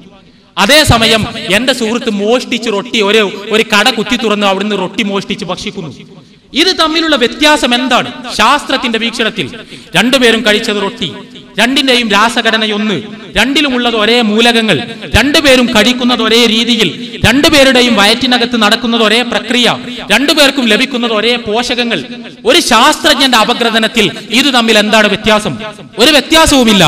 എങ്കിൽ പിന്നെ ഒന്ന് ശരിയാണ് ഒന്ന് തെറ്റാണ് എന്ന് പറയാൻ നിങ്ങളുടെ കയ്യിലുള്ള മാനദണ്ഡം എന്താണ്? ഇതായിരുന്നു പ്രസക്തമായ ചോദ്യം. ഈ ചോദ്യത്തിന് മതവിശ്വാസിയുടെ കയ്യിൽ ഉത്തരമുണ്ട്. പടച്ച തമ്പുരാൻ ഇത് പറഞ്ഞതുകൊണ്ട് നന്മ, പടച്ച തമ്പുരാൻ തിന്മ എന്ന് പറഞ്ഞതുകൊണ്ട് തിന്മ. എന്നാൽ യുക്തിവാദിയെ സംബന്ധിച്ചിടത്തോളം ഇന്നത് നന്മ എന്ന് പറയാൻ, ഇന്നത് തിന്മ എന്ന് പറയാനുള്ള അടിസ്ഥാനം എന്താണ് എന്ന ചോദ്യം ഉന്നയിക്കപ്പെട്ടിട്ട് ആ ചോദ്യത്തിന് ഉത്തരം പറയാൻ ശ്രമിച്ചിട്ടേയില്ല. മറിച്ച് ഇവിടെ പറയാൻ ശ്രമിച്ചത് ഞങ്ങൾ നന്മ ചെയ്യുന്നത് തിരിച്ച് നന്മ ലഭിക്കണം എന്നതുകൊണ്ടാണ്. ഞങ്ങൾ നന്മ ചെയ്യുന്നത് തിരിച്ച് നന്മ ലഭിക്കണം എന്നതുകൊണ്ടാണ്. ഞാൻ ഒരാളെ സ്നേഹിക്കുന്നു. എന്തുകൊണ്ട് സ്നേഹിക്കുന്നു? എന്നെ അയാൾ തിരിച്ച് സ്നേഹിക്കണമെന്ന് ഞാൻ ആഗ്രഹിക്കുന്നത് കൊണ്ട്. ഞാൻ ഒരാളെ ബഹുമാനിക്കുന്നു. എന്തിനു ബഹുമാനിക്കുന്നു? എന്നെ തിരിച്ച് അയാൾ ബഹുമാനിക്കണമെന്ന് ഞാൻ ആഗ്രഹിക്കുന്നത് കൊണ്ട്. ഞാൻ അന്യന്റെ സ്വത്ത് മോഷ്ടിക്കുന്നില്ല, കാരണം അയാൾ എന്റെ സ്വത്ത് തിരിച്ചു മോഷ്ടിക്കും എന്ന് ഞാൻ ഭയപ്പെടുന്നു. ഇതുപോലെ ഞാൻ ഒരാളെ തെറി വിളിക്കുന്നില്ല, കാരണം അയാൾ എന്നെ തിരിച്ച് തെറി വിളിക്കുമെന്ന് ഞാൻ ഭയപ്പെടുന്നു. ഞാൻ ഒരാളെ കൊലപ്പെടുത്തുന്നില്ല, കാരണം അയാളുടെ ബന്ധുക്കൾ എന്നെ കൊലപ്പെടുത്തും എന്ന് ഞാൻ ഭയപ്പെടുന്നു. ഇതൊരു മ്യൂച്വൽ അണ്ടർസ്റ്റാൻഡിംഗ് ആണ്, അതല്ലാതെ ഒരു നിലപാടിന്റെ പേരിലല്ല. ഇതെല്ലാം തെറ്റാണ് എന്ന് തോന്നുന്നത് കൊണ്ടല്ല, അങ്ങനെ എന്തെങ്കിലും ശരി തെറ്റുകൾ ഉണ്ട് എന്ന് വിചാരിക്കുന്നത് കൊണ്ടല്ല, മറിച്ച് നാം എങ്ങനെയാണോ മറ്റുള്ളവരോട് പെരുമാറുന്നത് ആ പെരുമാറ്റമേ തിരിച്ചു കിട്ടൂ എന്നതുകൊണ്ടാണ് ഞങ്ങൾ നന്മയും മൂല്യവും അനുസരിച്ച് ജീവിക്കുന്നത് എന്നിവിടെ പറയപ്പെട്ടു. പക്ഷേ ഇവിടെ വളരെ പ്രധാനപ്പെട്ട ഒരു പ്രശ്നമുണ്ട്. വളരെ പ്രധാനപ്പെട്ട പ്രശ്നം. ഇവിടെ വളരെ ലളിതമായി ഇത് പ്രസംഗിച്ചു പോയവർ അതിനെക്കുറിച്ച് ചിന്തിച്ചിട്ടുണ്ടോ എന്ന് എനിക്കറിയില്ല. ഞാൻ ഒരു നാടിന്റെ പ്രധാനമന്ത്രിയാണ് എന്ന് കരുതുക. വേണ്ട, ഒരു ഏകാധിപത്യം നിലനിൽക്കുന്ന രാജ്യം, ഞാൻ രാജാവാണ് എന്ന് കരുതുക. ഞാൻ രാജാവാണ്. ഞാൻ എന്തു ചെയ്താലും എന്നെ തിരിച്ചൊന്നും ചെയ്യാൻ ആർക്കും കഴിയില്ല. ഒന്നും ചെയ്യാൻ ആർക്കും കഴിയില്ല. ഞാൻ ആരെയെങ്കിലും ഉപദ്രവിച്ചതുകൊണ്ട്, ആരുടെയെങ്കിലും മേൽ കൈവച്ചതുകൊണ്ട്, ആരുടെയെങ്കിലും അവകാശങ്ങൾ കവർന്നതുകൊണ്ട്, ആരെയെങ്കിലും ആക്രമിച്ചതുകൊണ്ട്, ആരെയെങ്കിലും പീഡിപ്പിച്ചതുകൊണ്ട് അവർക്ക് എന്നെ ഒന്നും ചെയ്യാൻ കഴിയില്ല. കാരണം അധികാരം എന്റെ കയ്യിലാണ്, പട്ടാളം എന്റെ കയ്യിലാണ്. ഈ സമയത്ത് യുക്തിവാദി എന്തു ചെയ്യും? ഈ സമയത്ത് യുക്തിവാദി എന്ത് ചെയ്യും? എന്ത് ചെയ്യും എന്ന ചോദ്യത്തിന്റെ ഉത്തരം താത്വികമായി ഇവിടെ പറയപ്പെട്ടു കഴിഞ്ഞു. തിരിച്ചൊന്നും കിട്ടാത്തത് കൊണ്ട് യുക്തിവാദി അടിച്ചമർത്തും. പ്രായോഗികമായി അതിന്റെ ഉത്തരം റഷ്യ തന്നു കഴിഞ്ഞു. പ്രായോഗികമായി അതിന്റെ ഉത്തരം റഷ്യ തന്നു കഴിഞ്ഞു നമുക്ക്. ജോസഫ് സ്റ്റാലിൻ പരമാധികാരിയായിരുന്നു. അദ്ദേഹം എന്ത് ചെയ്താലും അദ്ദേഹത്തെ അത് ബാധിക്കുമായിരുന്നില്ല. അവിടുത്തെ സാധാരണക്കാർക്ക് പ്രതികാരം ചെയ്യാൻ കഴിയുമായിരുന്നില്ല. അവർ തിരിച്ചടിക്കുമായിരുന്നില്ല. അദ്ദേഹത്തിന്റെ സമീപനം ജനങ്ങളോട് ഏത് രീതിയിലാണോ അതേ രീതിയിലുള്ള സമീപനം തിരിച്ചെടുക്കാൻ ജനങ്ങൾക്ക് കഴിയുമായിരുന്നില്ല. അതുകൊണ്ട് ജോസഫ് സ്റ്റാലിൻ അക്രമാസക്തനായി. ഇത് ഏത് യുക്തിവാദിക്കും സംഭവിക്കും എന്നാണ് ഇവിടെ പറയാതെ പറഞ്ഞു വെച്ചത്. ഇവിടെ പറയാതെ പറഞ്ഞു വെച്ചത് യഥാർത്ഥത്തിൽ അതാണ്. ഞങ്ങൾ ഇവിടെ കേരളത്തിൽ അധികാരമൊന്നുമില്ല, അതുകൊണ്ട് സ്വസ്ഥമായി ജീവിച്ചു പോകുന്നു, പ്രശ്നത്തിന് പോകുന്നില്ല. കാരണം പ്രശ്നത്തിന് പോയാൽ തിരിച്ച് പ്രശ്നം അനുഭവിക്കേണ്ടി വരും. മറ്റുള്ളവരെ ഉപദ്രവിക്കുന്നില്ല, കാരണം തിരിച്ച് ഉപദ്രവം ഏൽക്കേണ്ടി വരും. എന്നാൽ ഞങ്ങളുടെ കയ്യിൽ അധികാരം കിട്ടിയാൽ, തിരിച്ചാരും ഒന്നും ചെയ്യില്ല എന്ന അവസ്ഥ വന്നാൽ, ഞങ്ങൾ എന്ത് സമീപനം സ്വീകരിച്ചാലും അതിനുള്ള പ്രതിധ്വനികൾ സമൂഹത്തിൽ നിന്നുണ്ടാകില്ല എന്ന് വന്നാൽ ഞങ്ങൾ എന്ത് തോന്നിവാസവും ചെയ്യും എന്ന മുന്നറിയിപ്പാണോ ഇവിടെ മുഴങ്ങിയത് എന്ന് ഞാൻ പേടിക്കുന്നു. ഇവിടെ വീണ്ടും നമ്മുടെ ധാർമ്മികത എന്ന ചർച്ചയിലേക്ക് വരാം. ഈ ധാർമ്മികതയുമായി ബന്ധപ്പെട്ട് വളരെ പ്രധാനപ്പെട്ട ഒരു വിഷയം സ്നേഹത്തോടുകൂടി ഗുണകാംക്ഷയോടുകൂടി നിങ്ങളുടെ എല്ലാവരുടെയും ശ്രദ്ധയിലേക്ക് കൊണ്ടുവരാൻ ഞാൻ ആഗ്രഹിക്കുകയാണ്. എന്തായിരുന്നു ഇവിടെ നടന്ന പരിപാടിയുടെ മൊത്തത്തിലുള്ള മെസ്സേജ്? ഇവിടെ നടന്ന പരിപാടിയുടെ ഏറ്റവും പ്രധാനപ്പെട്ട സന്ദേശം എന്തായിരുന്നു? സമൂഹത്തിന് കൈമാറിയ സന്ദേശം. ആ സന്ദേശം വളരെ കൃത്യമാണ്. ഏതുവരെ പറഞ്ഞു എന്ന് ചോദിച്ചാൽ, യുക്തിവാദം നിരീശ്വരവാദമല്ല എന്ന് പോലും പറയാൻ ശ്രമിച്ചു. യുക്തിവാദം നിരീശ്വരവാദമല്ല എന്ന് പോലും പറയാൻ ശ്രമിച്ചു. പടച്ചതമ്പുരാൻ ഉണ്ടോ ഇല്ല എന്നത് വലിയൊരു വിഷയമല്ല എന്ന് പോലും പറയാൻ ശ്രമിച്ചു. പിന്നെ എന്താണ് പ്രശ്നം? പ്രശ്നം മൂല്യങ്ങളാണ്. പ്രശ്നം മൂല്യങ്ങളാണ്. മനുഷ്യർ ഈ ഭൂമിയിൽ ജീവിക്കുമ്പോൾ ചില മൂല്യങ്ങൾ പാലിക്കേണ്ടതുണ്ട് എന്ന് മതങ്ങൾ പറയുന്നു. അത് അംഗീകരിക്കാൻ കഴിയില്ല. മൂല്യങ്ങൾ ഓരോ കാലത്തിനനുസരിച്ച് രൂപപ്പെട്ടു വരുന്നതാണ്. ഓരോ കാലത്തും രൂപപ്പെട്ടു വരുന്ന മൂല്യങ്ങൾക്കനുസരിച്ച് ജീവിക്കുകയാണ് മനുഷ്യർ ചെയ്യേണ്ടത്. സനാതനം എന്ന് പറയപ്പെടുന്ന മതമൂല്യങ്ങൾ മുറുകെ പിടിക്കാൻ സന്നദ്ധമാവുകയല്ല വേണ്ടത്. എന്നിട്ട് ശുഭാപ്തി വിശ്വാസങ്ങൾ സദസ്സിന് കൈമാറപ്പെട്ടു. ഇവിടെ പറയപ്പെട്ടു, ഏറെ താമസിയാതെ ഒരു മതരഹിത ലോകം നിലവിൽ വരാൻ സാധ്യതയുണ്ട്. അവിടെ ഈ രീതിയിലുള്ള മതപരമായ വിധിവിലക്കുകളൊന്നും ബാധകമാവുകയില്ല. അങ്ങനെ മതപരമായ വിധിവിലക്കുകളൊന്നും ബാധകമല്ലാത്തൊരു ലോകക്രമത്തിൽ നമുക്ക് സുന്ദരമായി ജീവിക്കാൻ കഴിയും. എന്നിട്ട് എനിക്ക് സങ്കടം തോന്നിപ്പോയി. ആത്മാർത്ഥമായിട്ടാണ് ഞാനിത് പറയുന്നത്. സങ്കടം തോന്നിപ്പോയി. ഇവിടെ പറയപ്പെട്ടു, പാശ്ചാത്യ ലോകത്ത് കുടുംബ വ്യവസ്ഥിതി ശിഥിലമായി കൊണ്ടിരിക്കുന്നു. ഏറെ താമസിയാതെ കേരളത്തിലും ശിഥിലമാകും. ഇത് നാം ആദ്യമായി കേൾക്കുന്ന ഒരു പ്രസ്താവനയല്ല. ഇത് നാം ഒരുപാട് തവണ കേട്ട പ്രസ്താവനയാണ്. നമ്മളടക്കം പ്രസംഗങ്ങളിൽ ആവർത്തിക്കുന്ന പ്രസ്താവനയാണ്. പക്ഷെ രണ്ടു കൂട്ടരും പ്രസ്താവന നടത്തുന്നതിൽ വലിയ വ്യത്യാസമുണ്ട്. നാം ഇത് പറയുന്നത് ഒരു സങ്കടം എന്ന നിലക്കാണ്, ഒരു അത്യാഹിതം എന്ന നിലക്കാണ്. പാശ്ചാത്യ ലോകത്ത് കുടുംബ വ്യവസ്ഥിതി തകർന്നു കഴിഞ്ഞിരിക്കുന്നു, അവിടെയുള്ള ജനങ്ങൾ കഷ്ടപ്പെടുന്നു എന്നാണ് പറയുന്നത്. ഇത് പറഞ്ഞത് അങ്ങനെയല്ല. ലോകത്തെന്തോ നല്ല കാര്യം സംഭവിച്ചു എന്ന രീതിയിലാണ്. പാശ്ചാത്യ ലോകത്ത് കുടുംബ വ്യവസ്ഥിതി തകർന്നു, നമ്മൾക്ക് സന്തോഷിക്കാം, അധികം താമസിയാതെ കേരളത്തിലും കുടുംബ വ്യവസ്ഥിതി തകരും. ആ കുടുംബ വ്യവസ്ഥിതി തകരുന്നതോടുകൂടി ഭാര്യയുമായി മാത്രമേ ലൈംഗിക ബന്ധം പാടുള്ളൂ എന്ന അവസ്ഥ മാറും. നമുക്ക് പിന്നെ ആരുമായും എപ്പോഴും ഇഷ്ടമുള്ള രീതിയിൽ ലൈംഗിക ബന്ധത്തിൽ ഏർപ്പെടാം. ആരും ചോദിക്കാനും പറയാനുണ്ടാകില്ല. ഇവിടെ തടസ്സം കുടുംബം എന്ന സ്ഥാപനമാണ്. സ്വാഭാവികമാണ് ഈ വീക്ഷണം. നമ്മൾ ആലോചിച്ചു നോക്കണം ഒരു ഗതികേട്. ഞങ്ങൾക്ക് മൂല്യമുണ്ട് എന്ന് സമർത്ഥിക്കാൻ വേണ്ടി സംസാരം തുടങ്ങിയവർ അവസാനം എത്തിച്ചേർന്നത് കുടുംബം തകർന്ന് വ്യഭിചാരം സാർവത്രികമാകുന്ന ഒരു നല്ല നാളെയെക്കുറിച്ചുള്ള ശുഭപ്രതീക്ഷകളിലാണ്. ഇത് സ്വാഭാവികമാണ്. കാരണം മാർക്സിസത്തിന്റെ വീക്ഷണത്തിൽ കുടുംബം എന്ന് പറയുന്നത് ചരിത്രത്തിൽ ഉടലെടുത്തൊരു ചൂഷണ സ്ഥാപനമാണ്. ആംഗൽസ് എഴുതിയ the origin of family, state and private property എന്ന അദ്ദേഹത്തിന്റെ വിഖ്യാതമായ പ്രബന്ധത്തിൽ വളരെ കൃത്യമായി അദ്ദേഹം പറയുന്നത് ചരിത്രത്തിൽ രൂപം കൊണ്ട ഏറ്റവും ചൂഷണോന്മുഖമായ വ്യവസ്ഥിതികളിൽ ഒന്ന് കുടുംബമാണ്. ആ കുടുംബം രൂപം കൊണ്ടത് സ്വകാര്യ സ്വത്തിനെ സംരക്ഷിക്കാൻ വേണ്ടിയിട്ടാണ്. സ്വകാര്യ സ്വത്താകട്ടെ ഭൂമിയിലെ ഏറ്റവും വലിയ തിന്മയാണ് താനും. ഭൂമിയിൽ ഏറ്റവും വലിയ തിന്മയായ സ്വകാര്യ സ്വത്തിനെ സംരക്ഷിക്കാൻ വേണ്ടിയാണ് കുടുംബം എന്ന സ്ഥാപനം ഉണ്ടായത്. അപ്പോൾ സ്വകാര്യ സ്വത്തിനെതിരെ പോരാടുന്ന ഭൗതികവാദി അടിസ്ഥാനപരമായി ചെയ്യേണ്ട ഒരു കാര്യം കുടുംബം തകർക്കുക എന്നതാണ്. കുടുംബം തകർക്കുക എന്നതാണ്. കുടുംബം തകർത്ത് സ്വതന്ത്രരാവുക എന്നതാണ് ഭൗതികവാദി അടിസ്ഥാനപരമായി ചെയ്യേണ്ടത്. ഇത് കേവലം ഗ്രന്ഥങ്ങളിൽ, ആചാര്യന്മാരുടെ ഗ്രന്ഥങ്ങളിൽ ഉറങ്ങിക്കിടക്കുന്ന പരാമർശങ്ങളല്ല. ഇവിടെ ഉദ്ധരിക്കപ്പെട്ടു അത്തരത്തിലുള്ള പരാമർശങ്ങൾ. മോഷ്ടിക്കരുത്, വ്യഭിചരിക്കരുത് എന്നെല്ലാം പറയുന്ന കൽപ്പനകൾ മതത്തിൻ്റെതാണ്. യുക്തിവാദിക്ക് അത് ബാധകമല്ല എന്നുള്ള പരാമർശങ്ങൾ. ഇതുപോലെ തന്നെ യുക്തിവാദി വിവാഹം കഴിക്കരുത്, അവൻ വ്യഭിചാരത്തിൽ ഏർപ്പെടണം, പക്ഷെ നിയമത്തിന്റെ കണ്ണിൽപ്പെടാതെ രക്ഷപ്പെടാൻ ശ്രമിച്ചാൽ മതി എന്ന് ഉപദേശിക്കുന്ന ഇവരുടെ യുക്തി വിചാരം പോലുള്ള പ്രസിദ്ധീകരണങ്ങളിലെ പരാമർശങ്ങൾ. ഈ പരാമർശങ്ങൾ എന്തുകൊണ്ടുണ്ടാകുന്നു? അതൊരു ആദർശത്തിൽ നിന്നുണ്ടാകുന്നതാണ്. ഞാൻ ആരെയെങ്കിലും വിമർശിക്കാൻ വേണ്ടി അല്ല ഇത് പറയുന്നത്. മറിച്ച് ഇത്തരം ചിന്തകൾ കടന്നു വരുന്നത് ദൈവമില്ല, പരലോകമില്ല, അതുകൊണ്ട് നമുക്ക് എങ്ങനെയും ജീവിക്കാം, മൂല്യങ്ങൾ ആവശ്യമില്ല എന്ന തോന്നലിൽ നിന്നാണ്. സങ്കടം, വളരെ വലിയ സങ്കടം. ഇവിടെ ഈ പ്രോഗ്രാമിന്റെ മെസ്സേജ് എന്ന നിലക്ക് ഒരുപക്ഷെ അവിടെയുള്ള കേൾവിക്കാർക്ക് കിട്ടിയ പ്രധാനപ്പെട്ട ഒരു കാര്യം സ്വവർഗരതി തിന്മയല്ല എന്ന സന്ദേശമാണ്. ആലോചിക്കണം. നമ്മൾ ഊർജം ചെലവഴിച്ച്, സമയം ചെലവഴിച്ച്, പണം ചെലവഴിച്ച് നടത്തപ്പെടുന്ന ഒരു പരിപാടി സമൂഹത്തിന് കൈമാറുന്ന സന്ദേശങ്ങളിൽ വളരെ പ്രധാനപ്പെട്ട ഒരു സന്ദേശം സ്വവർഗരതി തിന്മയല്ല എന്ന സന്ദേശം. അതിൽ പറയപ്പെട്ട ന്യായമാകട്ടെ, സമൂഹത്തിലെ ചില ആളുകൾക്കെങ്കിലും പ്രകൃതിപരമായി തന്നെ സ്വവർഗത്തോടായിരിക്കും അനുരാഗം ഉണ്ടാവുക. എതിർലിംഗത്തിലുള്ളവരോടാകില്ല അവരുടെ അനുരാഗം, അവരുടെ താല്പര്യം. അവരെ എതിർലിംഗത്തിലുള്ളവരുമായി ബന്ധപ്പെടാൻ പ്രേരിപ്പിക്കുന്നത് അവരെ മാനസികമായും ശാരീരികമായും പീഡിപ്പിക്കുന്നതിന് തുല്യമാണ്. അതുകൊണ്ട് ഹൈക്കോടതി നിരീക്ഷിച്ചതുപോലെ IPC 377 വകുപ്പ് ഈ സ്വവർഗരതി ജീവപര്യന്തം തടവിന് വരെ അർഹമാകുന്ന കുറ്റകൃത്യമായി പരിഗണിക്കുന്ന IPC 377 വകുപ്പ്, ആ വകുപ്പ് എടുത്തു കളയണം എന്ന ഹൈക്കോടതിയുടെ നിരീക്ഷണത്തെ ശരിവെച്ചുകൊണ്ട് ഇവിടെ പ്രസംഗിച്ച ആളുകൾ പറഞ്ഞത് യഥാർത്ഥത്തിൽ സ്വവർഗരതി പ്രകൃതിപരമായി തന്നെ ആളുകളിൽ ഉണ്ടാകുന്നതാണ് എന്നാണ്. ഇവിടെ വളരെ ഗൗരവത്തോടുകൂടി, സ്നേഹത്തോടുകൂടി, ഗുണകാംക്ഷയോടുകൂടി നമ്മളെല്ലാവരും മനസ്സിലാക്കേണ്ട ചില യാഥാർത്ഥ്യങ്ങളുണ്ട്. സ്വവർഗരതിയെ സംബന്ധിച്ച് ലോകത്ത് നടത്തപ്പെട്ട ഒരുപാട് പഠനങ്ങളുണ്ട്.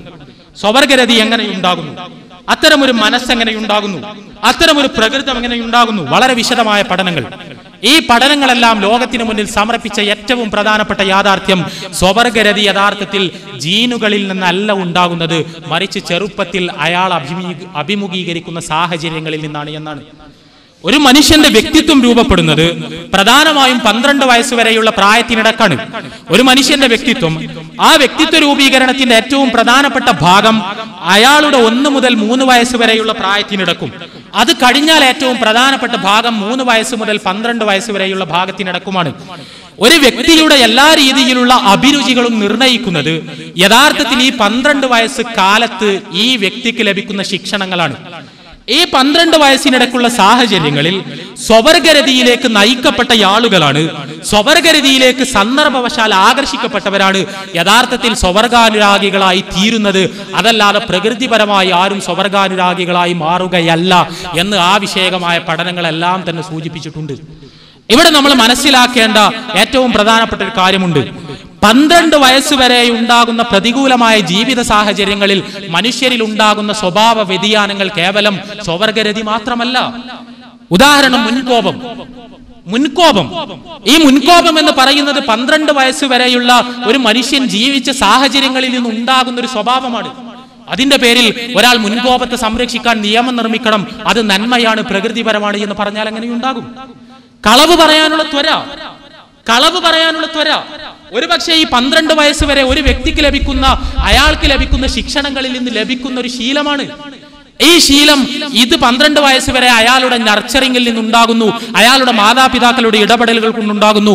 അതുകൊണ്ട് കളവ് പറയുക എന്ന ശീലം പ്രകൃതിപരമാണ്, അത് സംരക്ഷിക്കാൻ നിയമം നിർമ്മിക്കണമെന്ന് ആരെങ്കിലും പറഞ്ഞാൽ, എന്തിനേറെ പറയുന്നു, കൊലവരി പോലും ഒരു മനുഷ്യനെ കൊല്ലാനുള്ള ത്വര. എങ്ങനെ നമ്മൾ അത്ഭുതപ്പെടാറില്ലേ? ഒരു മനുഷ്യന്റെ മുഖത്ത് 51 വെട്ടുവെട്ടാൻ എങ്ങനെ വേറൊരു മനുഷ്യന് കഴിയുന്നു? എങ്ങനെ കഴിയുന്നു എന്ന് ചോദിച്ചാൽ അവർ വളർന്നു വന്ന സാഹചര്യങ്ങൾക്ക് അതിൽ പങ്കുണ്ട്. കൊന്നും കണ്ടും കൊടുത്തും പഠിച്ച് വളർന്നവർക്ക് അവരുടെ വ്യക്തിത്വം ആ രീതിയിൽ രൂപപ്പെടും. പ്രത്യേകിച്ചും 12 വയസ്സ് വരെ അവർ ജീവിച്ചു വളർന്ന സാഹചര്യം അവരുടെ വ്യക്തിത്വം രൂപപ്പെടുത്തിയതിൽ വളരെ വലിയ പങ്ക് വഹിച്ചിരിക്കുന്നു. ഈ ആളുകൾ കൊലപാതകികളായി തീർന്നതിൽ ഈ ഒരു കാലഘട്ടത്തിന് പങ്കുണ്ട്, അവരുടെ സാഹചര്യങ്ങൾക്ക് പങ്കുണ്ട്.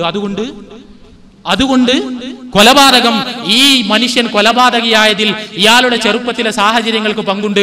കൊലപാതകം തെറ്റല്ലാതായി പ്രഖ്യാപിക്കാൻ നിയമം ഉണ്ടാക്കണമെന്ന് ആരെങ്കിലും പറയുമോ? ഒരു സാധാരണ മനുഷ്യൻ പറയാത്ത വിവരക്കേട് സമൂഹത്തെ ഈ രീതിയിലുള്ള അധാർമികതകളിലേക്ക് നയിക്കാൻ ഇത്തരത്തിലുള്ള ബുദ്ധിയുണ്ട് എന്ന് നാം വിചാരിക്കുന്ന ആളുകൾ പറയുമ്പോൾ നമ്മൾ എന്താണ് ചെയ്യേണ്ടത്? ഞാൻ ആവർത്തിക്കുന്നു, സ്വവർഗരതി എന്ന് പറയുന്നത് പ്രകൃതിപരമായ ഒരു പ്രതിഭാസമല്ല. അത് ജനിതകം എന്നതിലേറെ ഒരു കുഞ്ഞ് വളർന്നു വരുന്ന സാഹചര്യങ്ങളിൽ നിന്നുണ്ടാകുന്നതാണ്. ലോകത്തെ പ്രശസ്തരായ സ്വവർഗാനുരാഗികളുടെ മുഴുവൻ ചരിത്രം പരിശോധിച്ചാൽ അത് മനസ്സിലാക്കാൻ കഴിയും. ഇവരെ എന്തു ചെയ്യണം? അത് പ്രശ്നമാണ്, തീർച്ചയായും പ്രശ്നമാണ്. ഒരാളിൽ കൊലവരി ഉണ്ടാകുന്നു, കൊലപാതകിയുടെ പ്രകൃതം ഒരാളിൽ ഉണ്ടാകുന്നു. അയാളെ നാം പരിഗണിക്കേണ്ടതില്ലേ? പരിഗണിക്കണം. എങ്ങനെ പരിഗണിക്കണം? അയാളെ സംസ്കരിക്കണം. അയാളുടെ വ്യക്തിത്വത്തെ അടിച്ചുപണിയാനുള്ള ശ്രമങ്ങൾ ഉണ്ടാകണം, ധാർമ്മികമായ ബോധവൽക്കരണങ്ങൾ ഉണ്ടാകണം. ഇതുപോലെ സ്വവർഗാനുരാഗികൾ അവർ തീർച്ചയായും മാനസിക പ്രയാസങ്ങൾ അനുഭവിക്കുന്നു. കാരണം അവരുടെ മനസ്സിൽ സ്വവർഗാനുരാഗം കടന്നുകൂടിയിട്ടുണ്ട്. പക്ഷേ ഈ സ്വവർഗാനുരാഗം ഒരു മനോവ്യതിയാനമാണ്. അത് കടന്നുകൂടിയത് അവർ വളർത്തപ്പെട്ട സാഹചര്യങ്ങൾ മൂലമാണ്. അതുകൊണ്ട് അവരെ കൗൺസിലിങ്ങിന് വിധേയമാക്കണം, അവരെ ചികിത്സിക്കണം. ഈ ഒരു പ്രശ്നത്തിൽ നിന്ന് അവരെ മോചിപ്പിക്കാൻ വേണ്ടി പരിശ്രമിക്കണം. നമ്മൾക്കറിയുമോ, അമേരിക്കയിലും യൂറോപ്പിലും എത്രയോ എക്സ് ഗേ ഓർഗനൈസേഷനുകൾ ഉണ്ട്. എന്താണ് എക്സ് ഗേ ഓർഗനൈസേഷനുകൾ? ഒരു കാലത്ത് സ്വവർഗാനുരാഗികളായിരുന്നു, പക്ഷേ അവർ സംസ്കരിക്കപ്പെട്ടു. അവർക്ക് സംസ്കരണം ലഭിച്ചപ്പോ, ഉപദേശങ്ങൾ ലഭിച്ചപ്പോ, അവരുടെ വ്യക്തിത്വത്തിന് ആവശ്യമായ സപ്പോർട്ട് കിട്ടിയപ്പോ അവർ സ്വവർഗരതിയിൽ നിന്ന് രക്ഷപ്പെട്ടു, യഥാർത്ഥ രീതിയിലുള്ള ലൈംഗിക ബന്ധത്തിലേക്ക് മടങ്ങി വന്നു. ഇവിടെ നമ്മൾ മനസ്സിലാക്കേണ്ടത്, സ്വവർഗരതി എന്ന് പറയുന്നത് ഒരിക്കലും പ്രകൃതിപരമായ ലൈംഗിക ബന്ധമല്ല. ആണും പെണ്ണും തമ്മിൽ ഉണ്ടാകുന്ന ലൈംഗിക എന്ന് ഒരാൾക്ക് ലഭിക്കുന്ന ശാരീരികവും മാനസികവുമായ സംതൃപ്തി ഒരിക്കലും സ്വവർഗരതിയിൽ നിന്ന് ലഭിക്കുന്നില്ല. ഇല്ല എന്ന് മാത്രമല്ല, നൂറുകണക്കിന് പ്രശ്നങ്ങൾക്ക് അത് വഴിവെക്കുന്നു. ലോകത്ത് ആദ്യത്തെ എയ്ഡ്സ് രോഗികൾ അവർ സ്വവർഗാനുരാഗികളായിരുന്നു എന്ന് നമുക്കറിയാം. ലോകത്ത് ഏറ്റവും കൂടുതൽ എയ്ഡ്സും സിഫിലിസും ഗൊണേറിയയും കണ്ടെത്തുന്നത് സ്വവർഗാനുരാഗികൾക്കിടയിലാണ് എന്ന് നമുക്കറിയാം. എന്തിനേറെ, ഗേ എന്ന പേരുൾപ്പെട്ട എത്രയോ രോഗങ്ങൾ പോലുമുണ്ട്. രോഗത്തിന്റെ പേരിൽ വരെ ഗേ. കാരണം സ്വവർഗാനുരാഗികൾക്കാണ് ഈ രോഗങ്ങൾ കാര്യമായി കണ്ടെത്തുന്നത്. ഉദാഹരണമായി ഗേ ബവൽ സിൻഡ്രോം, സ്വവർഗാനുരാഗികൾക്കുണ്ടാകുന്ന ഉദരരോഗങ്ങൾ, സ്വവർഗാനുരാഗികളിൽ വ്യാപകമായി കാണപ്പെടുന്ന ഉദരരോഗങ്ങൾ.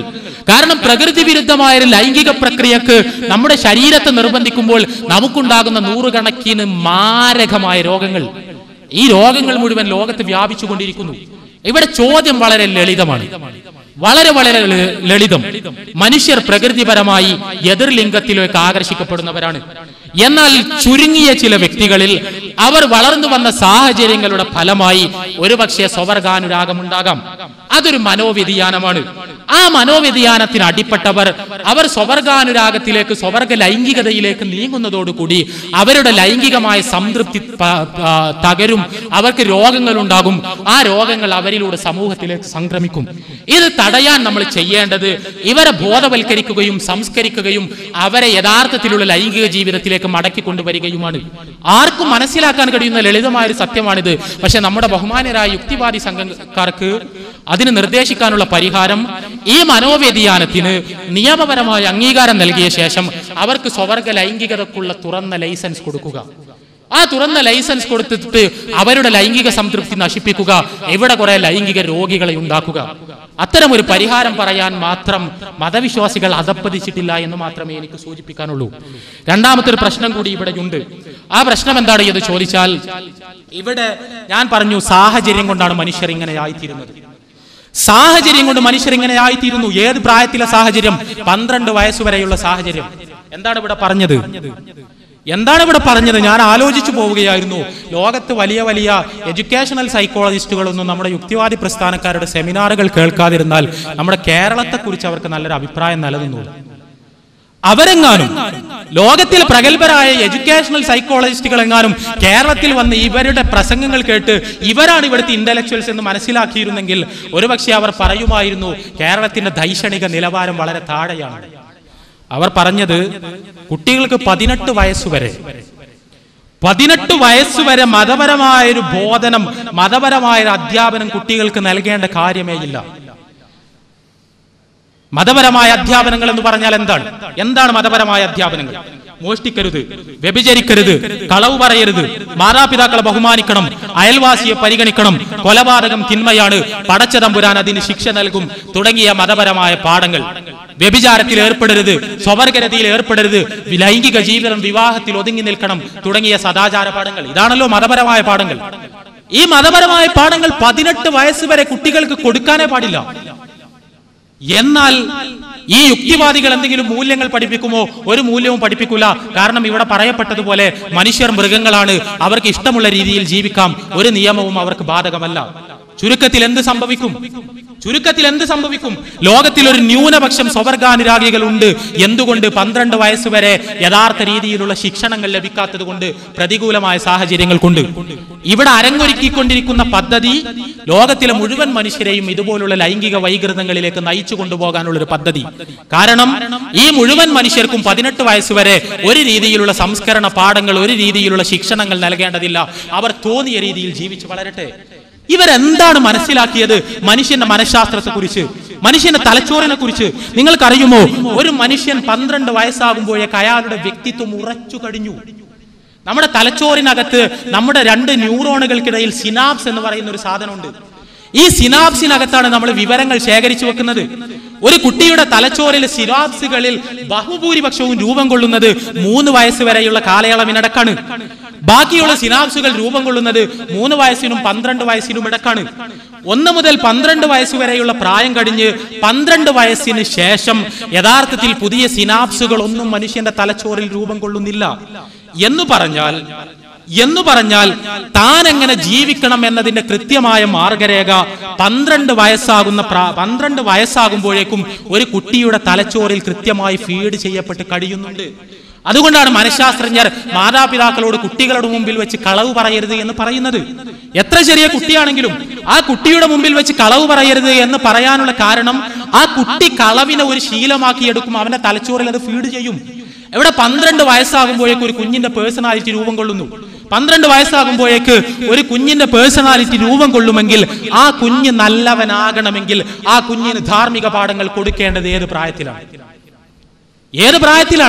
12 വയസ്സ് വരെ എല്ലാ തരത്തിലുള്ള തോന്നിവാസങ്ങളും തലച്ചോറിലേക്ക് ഫീഡ് ചെയ്ത് 18ാമത്തെ വയസ്സിൽ ഇവരെ സംസ്കരിച്ച് കളയാമെന്ന വ്യാമോഹവുമായി ആരെങ്കിലും നടക്കുന്നുണ്ടെങ്കിൽ അതിന്റെ പേര് യുക്തി എന്നല്ല, മിതമായ ഭാഷയിൽ പറഞ്ഞാൽ വിവരമില്ലായ്മ എന്ന് മാത്രമാണ്. അതുകൊണ്ടാണ് മതവിശ്വാസികൾ തങ്ങളുടെ മക്കൾ ധർമ്മബോധമുള്ളവരായി വളരണം എന്നതുകൊണ്ട് മക്കൾക്ക് മതപാഠങ്ങൾ നൽകാൻ ശ്രദ്ധിക്കുന്നത്. യുക്തിവാദികളോ മക്കളെ യാതൊന്നും പഠിപ്പിക്കാൻ പാടില്ല. കേരളത്തിൽ ഇറങ്ങുന്ന യുക്തിവാദി മാസികകൾ നിങ്ങൾ ഒരാവർത്തി വായിച്ചു നോക്കണം. കേരളത്തിൽ ഇറങ്ങുന്ന യുക്തിവാദി മാസികകളെല്ലാം പേർത്തും പറഞ്ഞുകൊണ്ടിരിക്കുന്നത് യുക്തിവാദികൾ അവരുടെ മക്കളെ യുക്തിവാദികളായി തന്നെ വളർത്തണമെന്നാണ്. യുക്തിവാദികൾ അവരുടെ മക്കളെ യുക്തിവാദികളായി വളർത്തണം. കാരണം യുക്തിവാദികളുടെ മക്കൾ മതവിശ്വാസി, അതിൽ ഞങ്ങൾക്ക് സങ്കടമുണ്ട്, അതുകൊണ്ട് ശ്രദ്ധിക്കണം. അവരെ സംഘടനാ പരിപാടികൾക്ക് കൊണ്ടുവരണം. ആലോചിക്കണം. അവരെ സംഘടനാ പരിപാടികൾക്ക് കൊണ്ടുവരണം, ക്ലാസുകൾ കേൾപ്പിക്കണം, അവർക്ക് പഠനത്തിന് പുസ്തകങ്ങൾ നൽകണം, അവരുമായി സംസാരിക്കണം, സംഘടനാ പ്രവർത്തനങ്ങളിൽ വ്യാപൃതരാക്കണം. അവരെ യുക്തിവാദികളായി തന്നെ വളർത്തണം. ഇവിടെ മതവിശ്വാസി അവരുടെ കുഞ്ഞുങ്ങൾക്ക് ധർമ്മബോധം നൽകാൻ പാടില്ല. എന്നാൽ യുക്തിവാദികളോ അവരുടെ കുഞ്ഞുങ്ങൾക്ക് എല്ലാതരം അധാർമികതകൾക്കും ലൈസൻസ് ആയി തീരുന്ന ഈ രീതിയിലുള്ള ഒരു തത്വശാസ്ത്രം പഠിപ്പിക്കുകയും ചെയ്യും. വളരെ വിനീതമായി എനിക്ക് സൂചിപ്പിക്കാനുള്ളത്, ഞങ്ങൾക്കറിയാം ഒരു കുഞ്ഞിന് ചെറിയ പ്രായത്തിൽ സംസ്കരണം ലഭിച്ചിട്ടില്ലെങ്കിൽ അവൻ വഴിപിഴക്കുമെന്ന്. അത് അറിയാത്തവരുണ്ടെങ്കിൽ അവരുടെ മാത്രം കുഴപ്പമാണ്. ഇവിടെ മതവിശ്വാസികളെ സംബന്ധിച്ചിടത്തോളം കുഞ്ഞുങ്ങൾക്ക് ഈ അധ്യാപനങ്ങൾ പകർന്നു കൊടുക്കുന്നത് നിർത്താൻ യാതൊരു നിർവാഹവുമില്ല. അവസാനിപ്പിക്കുന്നതിന് മുമ്പ് വളരെ പ്രധാനപ്പെട്ട ഒരു കാര്യം കൂടി സൂചിപ്പിക്കാനുണ്ട്. ഇവിടെ ഈ പറയപ്പെട്ട കാര്യങ്ങളെല്ലാം, ഈ പറയപ്പെട്ട ആശയങ്ങളെല്ലാം, ഇതിന്റെ എല്ലാം ഒരു അന്തർധാര എന്താണ്? വളരെ സംക്ഷേപിച്ചു പറഞ്ഞാൽ, ഇവിടെ ഭൂമുഖത്തൊരു വിധിവിലക്കുകൾ ഞങ്ങൾക്ക് ബാധകമാകരുത്, തികച്ചും സ്വതന്ത്രമായി ജീവിക്കാൻ കഴിയണം. അതുകൊണ്ടാണ് നിരീശ്വരവാദമാകണമെന്ന് ഞങ്ങൾക്ക് വലിയ നിർബന്ധമൊന്നുമില്ല. പക്ഷേ മൂല്യങ്ങൾ, നിയമങ്ങൾ, മതം അത് ഞങ്ങളുടെ മേൽ അടിച്ചേൽപ്പിക്കാതിരുന്നാൽ മതി. പടച്ചോനുണ്ടോ അല്ലേ എന്നുള്ളതല്ല ഞങ്ങളുടെ മൗലികമായ പ്രശ്നം. ഈ ഭൂമിയിൽ ജീവിക്കുമ്പോൾ നിയമങ്ങൾ അനുസരിക്കാൻ കഴിയില്ല എന്നതാണ്. ഇതെന്താണ് നമ്മൾ ആലോചിച്ച് നോക്ക്. യുക്തിവാദത്തിന് ഏതെങ്കിലും വിഷയത്തിൽ ഒരു നിലപാടുണ്ടോ? ഏതെങ്കിലും വിഷയത്തിൽ ലോകത്തിന് സൃഷ്ടിപരമായി എന്തെങ്കിലും സംഭാവനകൾ നൽകിയിട്ടുണ്ടോ? ഏതെങ്കിലും വിഷയത്തിൽ കോൺക്രീറ്റ് ആയി ഒരു നിലപാട് കാഴ്ചവെച്ചിട്ടുണ്ടോ? ഒന്നുമില്ല. ആകെയുള്ള നിലപാട് എന്താന്ന് ചോദിച്ചാൽ സുഖിക്കണം എന്ന നിലപാട്, ഒരു നിയമവും ബാധകമല്ല എന്നുള്ള നിലപാട്, തോന്നിയ പോലെ ജീവിക്കാമെന്ന നിലപാട്, ഞങ്ങൾക്ക് എന്തും ചെയ്യാമെന്ന നിലപാട്. ഇതിനു വേണ്ടി ഒരു ആൾക്കൂട്ടം തോന്നിവാസകളായി ജീവിക്കാൻ വേണ്ടി, നിയമങ്ങളും നിയന്ത്രണങ്ങളും ബാധകമാകാതിരിക്കാൻ വേണ്ടി കേവലമായ ഒരു ആൾക്കൂട്ടം നിലനിർത്തുന്നതിന് സാങ്കത്യം എന്താണ്? ഞാൻ വളരെ വിനയത്തോടു കൂടി പറയട്ടെ, ഇവിടെ ഏറ്റവും അധികം ആക്രമിക്കപ്പെട്ടത് കുടുംബം എന്ന സ്ഥാപനമാണ്. ഇത് പറയാതിരിക്കാൻ ഒരു മുസ്ലിം എന്ന അർത്ഥത്തിൽ എനിക്ക് ഏതായാലും നിവൃത്തിയില്ല. കുടുംബം എന്ന സ്ഥാപനമാണ് ഇവിടെ ഏറ്റവും അധികം ആക്രമിക്കപ്പെട്ടത്. എന്തുകൊണ്ട് കുടുംബം ആക്രമിക്കപ്പെടുന്നു? കുടുംബം ആക്രമിക്കപ്പെടുന്നത് മറ്റൊന്നുകൊണ്ടുമല്ല. കുടുംബമുണ്ടായാൽ പുരുഷന്റെ ലൈംഗികത അവന്റെ ഭാര്യയിൽ ഒതുങ്ങുന്നു, അല്ലെങ്കിൽ നിയമാനുസൃതമായ ഇണകളിൽ ഒതുങ്ങുന്നു. അതിനപ്പുറത്തേക്ക് കടന്ന് സ്വതന്ത്ര ലൈംഗികതയിലേക്ക് പ്രവേശിക്കാൻ പുരുഷന് കഴിയുന്നില്ല. പുരുഷന്റെ പരിധികളില്ലാത്ത ലൈംഗിക വീഴ്ചയ്ക്ക് കുടുംബം തടസ്സമാണ്. അതുകൊണ്ട് കുടുംബം തകർക്കണം. ഞാൻ പുരുഷന്റെ എന്ന് പറയാൻ പ്രത്യേകമായ കാരണമുണ്ട്. അത് നമ്മൾ വളരെ കൃത്യമായി മനസ്സിലാക്കേണ്ട ഒരു കാരണമാണ്. കാരണം പുരുഷന്റെ ലൈംഗിക പ്രകൃതവും സ്ത്രീയുടെ ലൈംഗിക പ്രകൃതവും തമ്മിൽ അടിസ്ഥാനപരമായ ഒരു വ്യത്യാസമുണ്ട്. എന്താണ് വ്യത്യാസം? രണ്ട് വ്യത്യാസങ്ങൾ. ഒന്നാമത്തെ വ്യത്യാസം, പുരുഷനെ സംബന്ധിച്ചിടത്തോളം ലൈംഗികത എന്ന് പറയുന്നത് നിമിഷ നേരത്തെ ആഹ്ലാദം പ്രദാനം ചെയ്യുന്ന കേവലമായ വളരെ കുറഞ്ഞ സമയം മാത്രം നീണ്ടു നിൽക്കുന്ന ഒരു പ്രക്രിയയാണ്. കാര്യങ്ങൾ മനസ്സിലാകാൻ വേണ്ടിയാണ് ഞാൻ അങ്ങനെ തന്നെ പറയുന്നത്. വളരെ കുറഞ്ഞ നിമിഷങ്ങൾ മാത്രം നീണ്ടു നിൽക്കുന്ന ഒരു പ്രക്രിയയാണ് പുരുഷനെ സംബന്ധിച്ചിടത്തോളം ലൈംഗികത. പക്ഷെ പെണ്ണിനെ സംബന്ധിച്ചിടത്തോളമോ അങ്ങനെയല്ല തന്നെ. പുരുഷനെ സംബന്ധിച്ചിടത്തോളം അവന്റെ ഇണയുമായി ലൈംഗിക ബന്ധത്തിൽ ഏർപ്പെടുമ്പോൾ ആ ലൈംഗിക ബന്ധത്തിൽ ഏർപ്പെടുന്ന സമയത്ത് അവന് ലഭിക്കുന്ന നിർവൃത്തിയോടുകൂടി അവന്റെ അനുഭവങ്ങൾ അവസാനിച്ചു. എന്നാൽ പെണ്ണിന്റെ ഗർഭധാരണം നടക്കുന്നു. പുരുഷന്റെ ബീജം പെണ്ണിന്റെ ഗർഭാശയത്തിനകത്ത് പ്രവേശിക്കുന്നു. അവിടെ കുഞ്ഞ് വളരുന്നു. അവൾ ഗർഭം ചുമക്കുന്നു. നമ്മൾ മനസ്സിലാക്കണം, പുരുഷൻ കേവലം നിമിഷങ്ങൾ മാത്രം നീണ്ടുനിന്ന ലൈംഗിക പ്രക്രിയ കൊണ്ട് അവന്റെ അനുഭവങ്ങൾ അവസാനിച്ചപ്പോൾ ഒരു പെണ്ണ് 10 മാസം ഗർഭം ചുമക്കുന്നു കുഞ്ഞിനെ. എന്നിട്ട് വേദന സഹിച്ച് പ്രസവിച്ച ശേഷം കുഞ്ഞിനെ 2 വർഷത്തോളം കാലം മുലയൂട്ടുന്നു.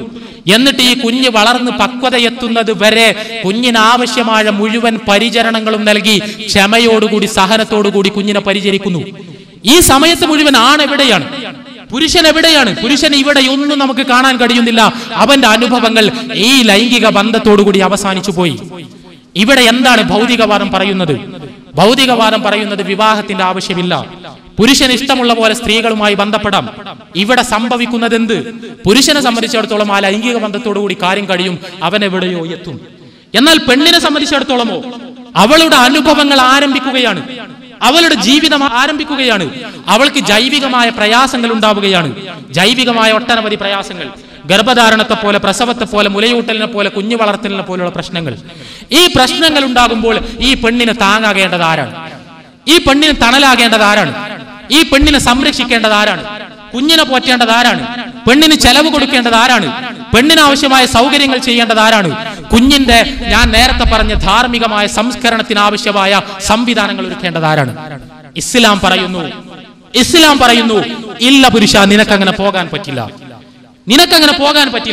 ഇഷ്ടമുള്ള പെണ്ണുമായി ഇഷ്ടമുള്ളപ്പോൾ ബന്ധപ്പെട്ട് നിന്റെ ആവശ്യം കഴിഞ്ഞ് നിനക്ക് ഇഷ്ടമുള്ളിടത്തേക്ക് പോയി ആ പെണ്ണിനെ കഷ്ടപ്പാടുകളിലേക്ക് തള്ളിയിടാൻ നിനക്ക് അനുവാദമില്ല.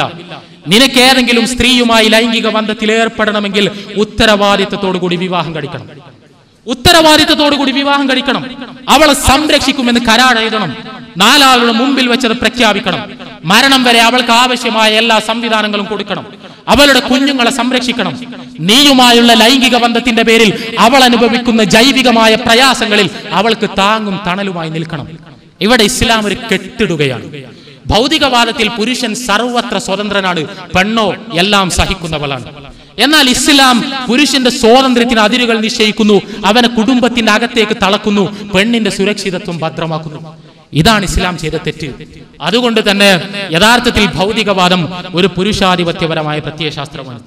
പുരുഷാധിപത്യപരമായ പ്രത്യയശാസ്ത്രമാണ്. ബോധപൂർവമാണ് ഞാനിത് പറയുന്നത്. പെണ്ണിന്റെ അനുഭവങ്ങൾക്ക് പുല്ലുവില പോലും കൽപ്പിക്കാതെ കുടുംബം തകർക്കാൻ ആഹ്വാനം ചെയ്യുന്നവർ യഥാർത്ഥത്തിൽ തികഞ്ഞ പുരുഷാധിപത്യത്തെ മാത്രമാണ് പ്രസരിപ്പിച്ചുകൊണ്ടിരിക്കുന്നത്. ഇവിടെ ഈ വിഷയം നിങ്ങൾക്ക് മുമ്പിൽ സമർപ്പിക്കുകയാണ്, തുറന്ന ചർച്ചകൾക്കും സംവാദങ്ങൾക്കും വേണ്ടി. തീർച്ചയായും എല്ലാ കാര്യങ്ങളിലേക്കും വളരെ വിശദമായി കടന്നുപോകാൻ പരിമിതമായ സമയത്തിനുള്ളിൽ കഴിഞ്ഞിട്ടില്ല. പക്ഷേ ഇവിടെ പറയപ്പെട്ട ആശയങ്ങൾ വളരെ സംക്ഷിപ്തമായി ഞാൻ ഒന്നുകൂടി ആവർത്തിക്കുന്നു. മതം യുക്തിഭദ്രമാണ്, യുക്തിവിരുദ്ധമല്ല. യുക്തിവാദം യുക്തിവിരുദ്ധമാണ്, യുക്തിരഹിതമാണ്. അതിന് യുക്തിയുടെ മുഖാവരണമുണ്ട് എന്ന് മാത്രമേ ഉള്ളൂ.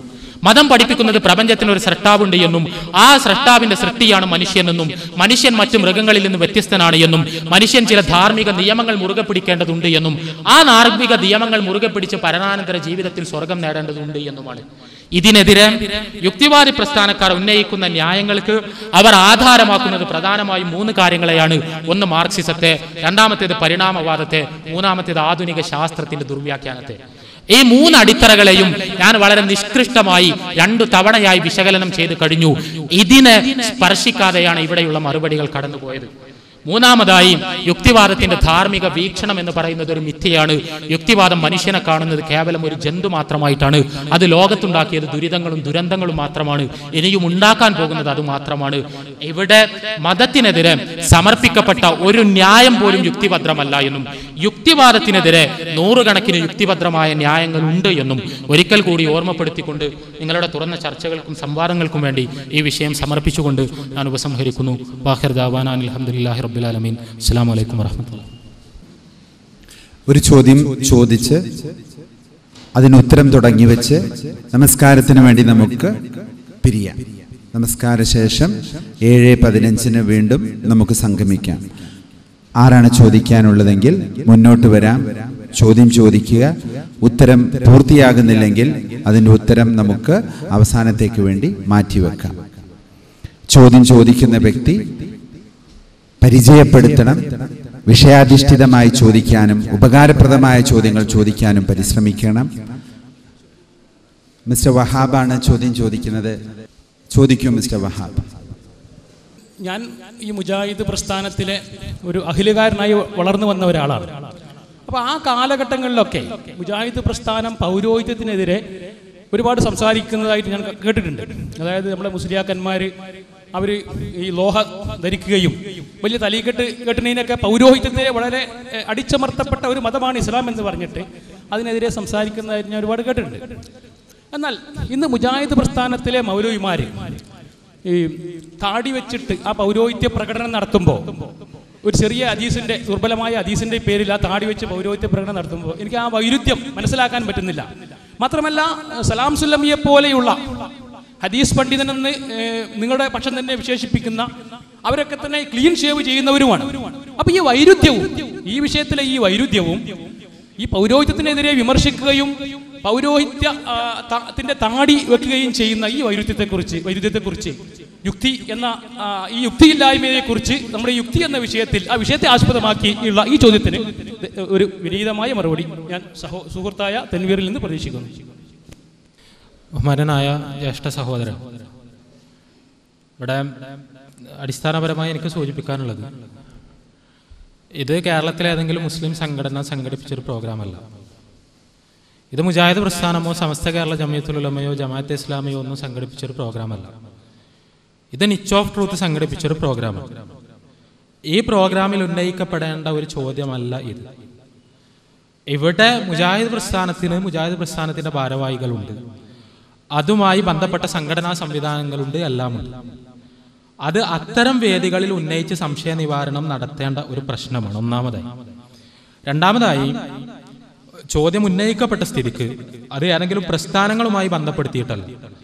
ഇവിടെ ചോദ്യം ഉന്നയിച്ച ബഹുമാനനായ ജ്യേഷ്ഠ സഹോദരനടക്കം എല്ലാവരും മനസ്സിലാക്കേണ്ട അടിസ്ഥാനപരമായൊരു വസ്തുത, പൗരോഹിത്യം ഇസ്ലാമിന്റെ ഏതെങ്കിലും ഒരു നിയമങ്ങൾ അനുസരിച്ചാൽ നാളെ മുതൽ നമ്മൾ ആ നിയമം അനുസരിക്കേണ്ടതില്ല എന്ന് പറയുന്നതിൽ ഒരു യുക്തിയുമില്ല. പൗരോഹിത്യം ഇസ്ലാമിന്റെ ഒരു നിയമം അനുസരിച്ചാൽ നമ്മൾ സന്തോഷിക്കണം, അതെങ്കിലും അവർ സ്വീകരിക്കുന്നു എന്ന രീതിയിൽ നമ്മൾ സന്തോഷിക്കണം. അതല്ലാതെ പൗരോഹിത്യം ഇസ്ലാമിന്റെ ഏതെങ്കിലും ഒരു നിയമം സ്വീകരിക്കുന്നത് കൊണ്ട് നാളെ മുതൽ നാം ആ നിയമം സ്വീകരിക്കുകയില്ല എന്ന് പറയുന്നത് അർത്ഥരഹിതമാണ്. ഇവിടെ എന്താന്ന് ചോദിച്ചാൽ, താടി വളർത്തുന്നത് എന്തുകൊണ്ടാണ് മുസ്ലിം പണ്ഡിതന്മാർ താടി വളർത്തുന്നത് എന്ന ചോദ്യത്തിന്റെ ഉത്തരം, താടി വളർത്താൻ മുഹമ്മദ് നബി സല്ലല്ലാഹു അലൈഹി വസല്ലം കൽപ്പിച്ചു എന്നതാണ്. അത് ദുർബലമായ ഹദീത്ത് എന്ന് എവിടെ നിന്നാണ് സഹോദരൻ മനസ്സിലാക്കിയത് എന്ന് എനിക്ക് അറിഞ്ഞൂടാ. നിരവധി ഹദീത്തുകളിൽ റസൂലുള്ളാഹി സ്വല്ലല്ലാഹു അലൈഹി വസല്ലം താടി വളർത്താനുള്ള നിർദ്ദേശം നൽകിയിട്ടുണ്ട്. ആ നിർദ്ദേശത്തിന്റെ അടിസ്ഥാനത്തിലാണ് മുസ്ലിം സാധാരണക്കാരും മുസ്ലിം പണ്ഡിതന്മാരുമെല്ലാം താടി വളർത്തുന്നത്. അത് പ്രവാചക ചര്യ അനുധാവനം ചെയ്യുക എന്ന അർത്ഥത്തിലാണ്, അതിന്റെ പുണ്യം പ്രതീക്ഷിച്ചുകൊണ്ടാണ്. ഇവിടെ എന്താന്ന് വെച്ചാൽ, താടി വളർത്തൽ നന്മയാണോ അല്ലേ എന്ന ചോദ്യത്തിന്റെ ഉത്തരം ഒരു മുസ്ലിമിനെ സംബന്ധിച്ചിടത്തോളം ഖുർആനും ഹദീസും എന്ത് പറഞ്ഞു എന്നതിനെ ആശ്രയിച്ചിരിക്കും. ഹദീസുകളിൽ പ്രവാചകന്റെ ചര്യയാണ് താടി വളർത്തൽ എന്നും ആ താടി വളർത്താൻ പ്രവാചകൻ ആവശ്യപ്പെട്ടിട്ടുണ്ട് എന്നും വളരെ കൃത്യമായി രേഖപ്പെടുത്തപ്പെട്ടിട്ടുള്ളത് കൊണ്ട് അത് നന്മയാണ് എന്ന് മുസ്ലിങ്ങൾ മനസ്സിലാക്കുന്നു. യുക്തിവാദികളെ സംബന്ധിച്ച്, യുക്തിവാദികളെ പോലെ ഒരു കാര്യം നന്മയാണോ തിന്മയാണോ എന്ന് തീരുമാനിക്കാൻ മാനദണ്ഡങ്ങൾ കയ്യിലില്ലാത്ത പ്രശ്നം മുസ്ലിങ്ങൾക്കില്ല. ഏത് വിഷയത്തിലും നന്മയാണോ തിന്മയാണോ എന്ന് തീരുമാനിക്കാനുള്ള മാനദണ്ഡം വളരെ ലളിതമാണ്. അങ്ങനെ അള്ളാഹുവിന്റെ പ്രവാചകൻ കൽപ്പിച്ചിട്ടുണ്ടോ എന്നത് മാത്രം. അള്ളാഹുവിന്റെ പ്രവാചകൻ അങ്ങനെ കൽപ്പിച്ചിട്ടുള്ളത് കൊണ്ട് അത് നന്മയാണ്, അത് മുസ്ലിങ്ങൾ എല്ലാവരും ചെയ്യേണ്ടതാണ്. ഇവിടെ കേരളത്തിലെ മുജാഹിദ് പ്രസ്ഥാനവുമായി ബന്ധപ്പെടുത്തിയായാലും എന്തായാലും എനിക്ക് മനസ്സിലാകാത്തൊരു കാര്യം, കേരളത്തിലെ മുസ്ലിങ്ങളുടെ ചരിത്രം പരിശോധിച്ചിടത്തോളം കേരളത്തിലെ മുസ്ലിം സംഘടനകൾ, അത് ഏത് വിഭാഗം മുസ്ലിം സംഘടനയായാലും ആ സംഘടനയുടെ എല്ലാം പണ്ഡിതന്മാർ പൊതുവിൽ താടി വളർത്തുന്നവർ തന്നെയായിരുന്നു ചരിത്രത്തിലെ എല്ലാ കാലഘട്ടത്തിലും എന്നാണ് ഞാൻ മനസ്സിലാക്കിയിട്ടുള്ളത്. അതിവിടെ പ്രത്യേകമായി പരാമർശിച്ച മുജാഹിദ് പ്രസ്ഥാനത്തിന്റെ പണ്ഡിതന്മാരായാൽ പ്രത്യേകിച്ചും അവർ പഴയകാല പണ്ഡിതന്മാരടക്കം എല്ലാവരും താടി വളർത്തുന്നവർ തന്നെയായിരുന്നു. അത് ഒരു വലിയ വിഷയമായി ചർച്ചക്കെടുക്കുന്നതിന്റെ സാങ്കത്യം എനിക്കറിയില്ല. ഈ വേദി ഏതായാലും അതിന് അനുയോജ്യമല്ല. അത് മറ്റു അവസരങ്ങളിൽ അത്തരം സംശയങ്ങൾ തീർക്കണം എന്നാണ് ഓർക്കുന്നത്. എൻ്റെ പേര് മുഹമ്മദ് കുട്ടി. ഇവിടെ വിഷയം അവതരിപ്പിച്ച മാന്യ സുഹൃത്ത് കുറേ കാര്യങ്ങൾ ഇവിടെ നമ്മുടെ മുമ്പിൽ അവതരിപ്പിക്കുകയുണ്ടായി. ഇവിടെ യുക്തിവാദി സംഘം കഴിഞ്ഞ മെയ് മാസം 1-ാം തീയതിയാണ് ആദ്യമായി ഒരു പരിപാടി ഇവിടെ സംഘടിപ്പിച്ചത്. മതരഹിത സമൂഹം, പ്രശ്നവും പരിഹാരങ്ങളും എന്നായിരുന്നു വിഷയം. അന്ന് അതിൽ പങ്കെടുത്തത് യുക്തിവാദി സംഘത്തിൻ്റെ സംസ്ഥാന പ്രസിഡന്റ് കലാനാഥ മാസ്റ്ററും സംസ്ഥാന സെക്രട്ടറി രാജഗോപാൽ വാകത്താനം, അയ്യൂബ് മൗലവിയായിരുന്നു.